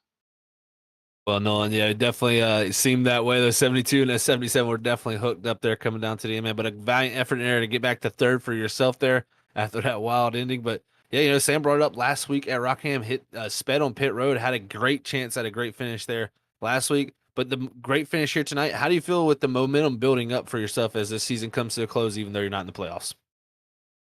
Yeah, it definitely feels good. Rockingham definitely stung. I felt like I had a good shot to win until I sped on pit road twice. But yeah, I'm just looking for wins. Don't know if I'll be doing Road America though, just because I ain't too good at road courses. But yeah, definitely looking still for that W at the end of the season. Definitely don't want to like slack off on any of these playoff guys, but I don't want to also hurt their playoff chances either by causing unnecessary actions. I mean, it's been an incredible season of ups and downs for yourself, Nolan. How are you feeling, though, coming in and knowing how this season has been for yourself, just missing out on the playoffs, to now kind of showing a little bit more strength in these last couple of races? Yeah, it feels good to still run with the playoff guys and compete with them for wins week in and week out now. It feels like sometimes, not all the time, but yeah, it feels very good to run up front now and just, be running up with those guys. Well, Nolan, again, congratulations on a top three finish. Before we let you go, though, the floor is yours for any shout outs. Yeah, I just want to thank all you guys in the booth. Hope Robert's in good health, and all the admins and stuff for what they do. Congratulations to Mark on his Dega win, and yeah, just looking forward to the rest of a good season. That's going to be the 86 machine of Nolan Hicks. Congratulations on the third place finish, and good luck next week at Road America. Thank you. As we go from second place, we had to, from third place, we had to second place, where we find that of Jonathan Smith with us. Jonathan, what a run for yourself. What teamwork aspects? How are you feeling after that wild end to tonight's race? Yeah, I'm feeling pretty great about it. I'm just glad to finally have some luck going my way this season. With the teamwork, with Mark being in the playoffs, I decided not to race him at the end. I just, make sure I didn't accidentally wreck both of us trying to go for the win. Make sure he makes it to the next round. Yeah, Jonathan, I tell you what, that was great teamwork between you and Mark there and great pushing. When that all played out there behind you in your mirror, what was the thought from that point? Because, you had Hicks there that was decently close, but it didn't seem like he had too much help. That had to be a good sigh of relief. It was, yeah. Once I saw those guys wrecking behind us, and I was like, okay, we have a little bit of room, but I just made sure to stay full throttle in Mark's bumper. I don't think I lifted that entire green-white checker. Well, Jonathan, we still got ourselves plenty of great racing to move forward in. How are you feeling about Road America, Nashville's Fairgrounds, and the rest of the races that we got moving forward? Well, Nashville Fairgrounds I feel great about because that's my home track before I moved over here to North Carolina, so I think I'd be pretty good there. And Road America, I'm usually all right, but I also struggle with the NASCAR stuff on road courses a little, but I know it's going to be a fun race. Well, we can't wait to see if your luck continues to translate to those racetracks. Before we let you go, the floor is yours for any shout-outs. Well, I've definitely got to thank Brantley over at Harpoon Designs for the beautiful wraps on both my truck and Mark's truck tonight, and Angry Duck for all of your racing apparel needs, and I know they also do some wrap work as well for actual cars. And then everybody over at Driven Motorsports, Danny Lawson was spotting for me, and Brantley was spotting for Mark tonight. And thank you guys for putting on a good broadcast, and all the admins here for giving us a great place to race. Well, thanks for giving us a great show to cover. Tonight was amazing. Again, congratulations on second place, and good luck heading to that of Road America. Thank you. Hopefully I'll talk to you guys there. I hope so. That's going to be, again, Jonathan Smith in the 72. As we go from second place, we add ourselves to victory lane to a driver that's happened to find himself back into victory lane again this season. It's going to be that of Mark Whitley. Mark, what a run for yourself. The teamwork was top tier throughout the night whenever you and Jonathan got together. But, man, how does it feel knowing that you got this win at Talladega and having the momentum to move on to the round of 12? Yeah, it feels awesome. I know that little video I sent you for that little series. I was really just wanting to survive here, just coming here and just scrape out a top 10. And me and John, we worked great all night. Especially on that last restart. I know he wasn't happy about the caution we got, but it worked out because we were able to restart together. And we tried to go up there and block the outside duo of Jump and 53, but they got around us, and we were just kind of side by side pushing real hard. And I trust John. He trusts me. So, I mean, I told him, don't lift. I don't care if we both wreck. Just don't lift. So neither one of us lifted that whole last 2 laps. So he got me a little sideways once, but I just kept my foot in it. He did the same thing. We just kept going, and they started wrecking. And my spotter, Brantley, he was just like, yeah, it's just y'all two in the 86, and you're pulling away from the 86. So it's just y'all two. We're coming down the start-finish line. And I'm like, at that point, I started mirror driving. I'm like, all right, I trust him, but I know he wants to win, so he got to do some mirror driving. But I think he told me after the race, he said, I think his front bumper was stuck so far up my rear bumper, he couldn't have moved if he wanted to. So it's always nice having a great teammate like that. He didn't make the playoffs, but finally got a good run for him. So it's almost more exciting that he finally got a good run than me winning, honestly. I tell you what, Mark, it was a wild race there coming down the end. You two with the amazing teamwork right there to get the win.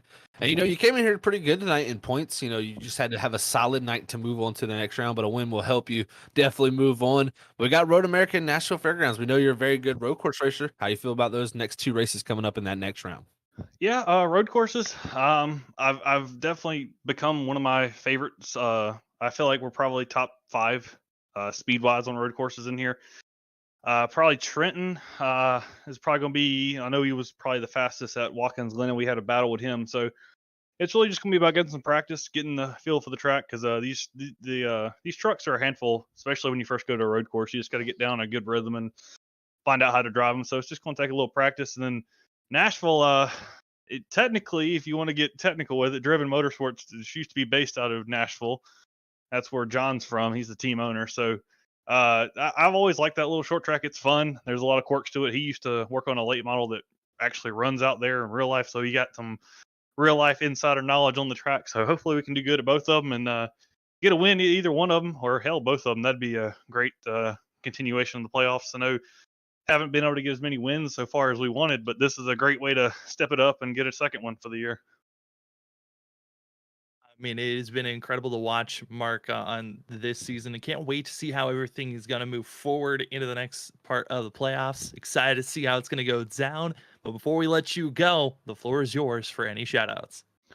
Yeah, well, first, I don't want to start out with my sponsors, but I think for this race, I gotta give the biggest shout-out to John for being the best pusher, best teammate out there. I know I've been in these races with no teammates, and it's not fun racing against teammates, but when you get one in there and you can hook up as good as we did, I mean, we had complete trust in each other. I know I could push him if I needed to. He could push me, and we just hooked up and just went to the front and stayed there. And especially on that end, I mean, he's just a great teammate, and I know he just wanted to push me to the win for the playoffs, so I really appreciate it. Couldn't ask for a better teammate. And then shout out to my sponsor, Brantley. He's also the spotter we had tonight, Harpoon Design. Check him out, harpoondesign.com. He can make you something custom. Does awesome, really, really awesome work. Does quick work. And if you just want to check out stuff he's already got done in the past, he's got, I think, 15 or 1,600 paint schemes on Trade and Paint. So got something for pretty much any car you can imagine. Go check him out. And my other sponsor, Shop Angry Duck.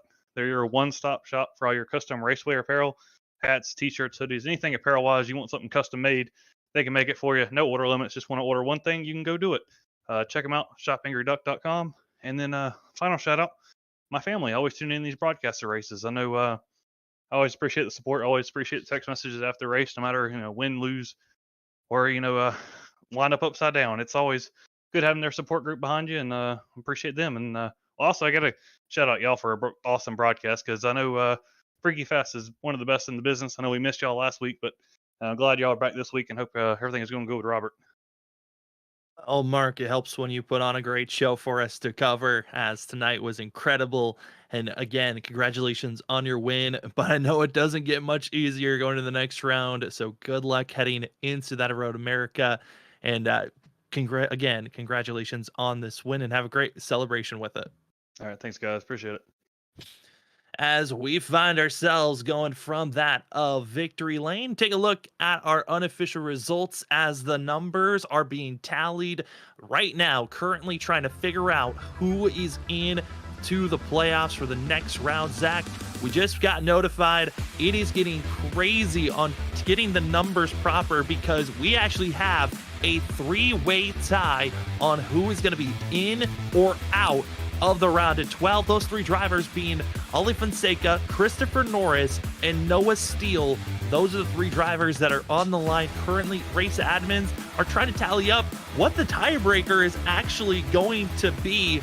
Again, we're waiting on the admins to give us 100% confirmation on who's in or out, but we do know some of these unofficial results, and that's going to be Mark Whitley finding himself getting the win, Jonathan Smith second, Nolan Hicks going to get third, John Forbes fourth, Cody Reed fifth, Joshua Freed going to be getting that of sixth, seventh goes to Danny Cochran, Eric Stamp falls to eighth, ninth goes to Robert Hattenback with Kyle Rochelle 10th, a giant chaos conglomerate just taking off on that final lap. But Zach, the fact that we got three drivers tied for 11th in points is wild to see.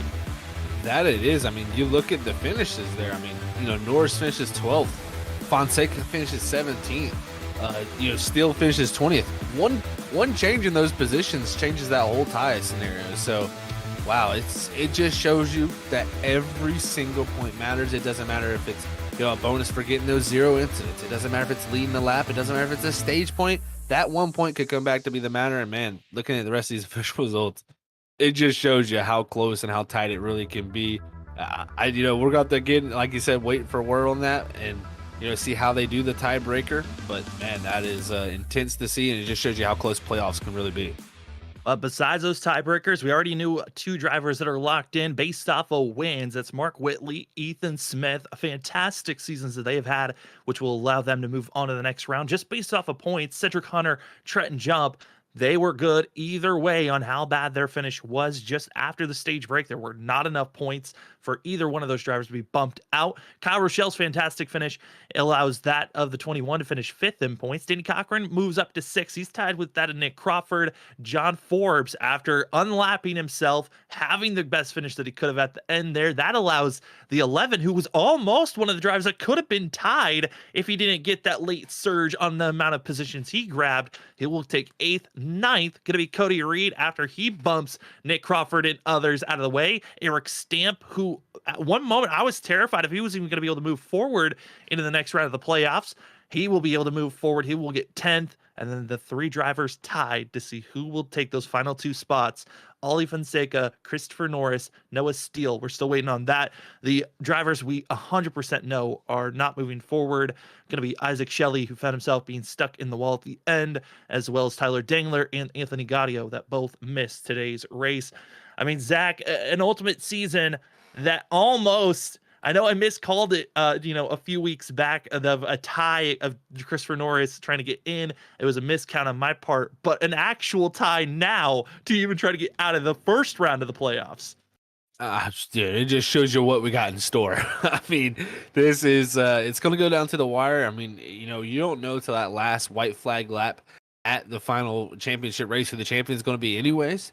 But man, I tell you, it just shows you, to get in the 16 drivers of these playoffs, it's so tough anyways. There's a stacked group here at this truck series, but then to get into the file it down to 12, it just shows you how much even tougher it is as you got guys tying and just getting in by the hair of their teeth. I mean, you could literally look back to certain points at, any of these races where, you got a bonus point in these first 2 races to be the reason why you got into that round. So we'll have to see how the tiebreaker all works out. But, man, I tell you, I cannot wait for the rest of this to play out because we got 2 tough tracks coming up, too, in the next round of Road America and the National Fairgrounds that I think kind of throw a different curveball at these drivers where you're going to have to stay on top of it. Just because you go in there in a good position next week at Road America and then the next week at National Fairgrounds, it doesn't mean something could knock you out. So they got to stay on top and just know every point counts.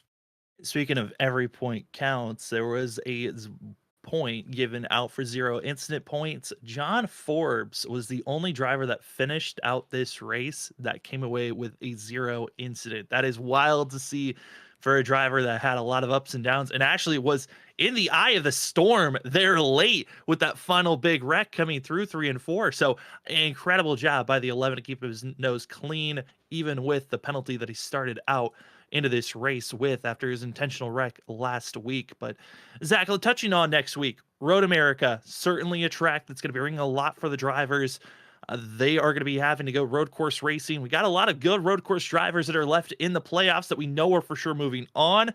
I mean, they're going to be having a field day, especially knowing that they've got Nashville Fairgrounds. It's going to be the next race after that. Yeah, those 2 races definitely interesting to see how they'll play out. And, Road America, they started off at a road course in the round of 12. That is going to be intense, man. You got to put a lot of practice in this week. If you're a driver out there saying, I can just show up and race, that's not going to work out. I think all these playoff drivers need to go out there, put as many laps as they possibly can in here at Road America to see where they can position themselves because we've seen already this season, those road courses, there's been some top-tier drivers. Isaac Shelley's getting knocked out of this round. That's a top thing, I think, for a lot of these guys thinking about going into those road courses. So just because, a road course driver like Isaac Shelley's out of it, he could play spoiler and take away your possible chance of locking yourself in. So a lot of still possibilities are left out there, but man, we got 2 wild tracks up next for the next round and 12 amazing drivers. And can't wait to see who actually ends up getting that tiebreaker. I know a lot of the drivers coming in this season, these first 2 rounds were so chaotic, just thinking of the tracks, the unknowns that they were going to be going into with the fact of this first round being Rockingham, Talladega. So much chaos was placed on you. Needed a good run on that first race to go into Talladega with a little bit of comfort. And we certainly had a lot of drivers with the comfortability, but the stress has placed us into a tiebreaker that we're still waiting on for that confirmation. Then this next round going to Road America, Nashville Fairgrounds. And then we find out that last round, a little bit more normalcy going to Indianapolis and then North Wilkesboro. Again, short track racing in all 3 rounds before we get to that final race at Phoenix. But Zach, I would say a lot of drivers are hoping they can finally get to that last round where it will be 8 drivers tackling to see where they're going to be going forward. That we definitely are, man. It's going to be fun to see how it all plays out. We got some great tracks coming up and some great drivers looking to do battle. And we're going to be back here, as always, on Monday nights at Freaky Fast, giving you all that action.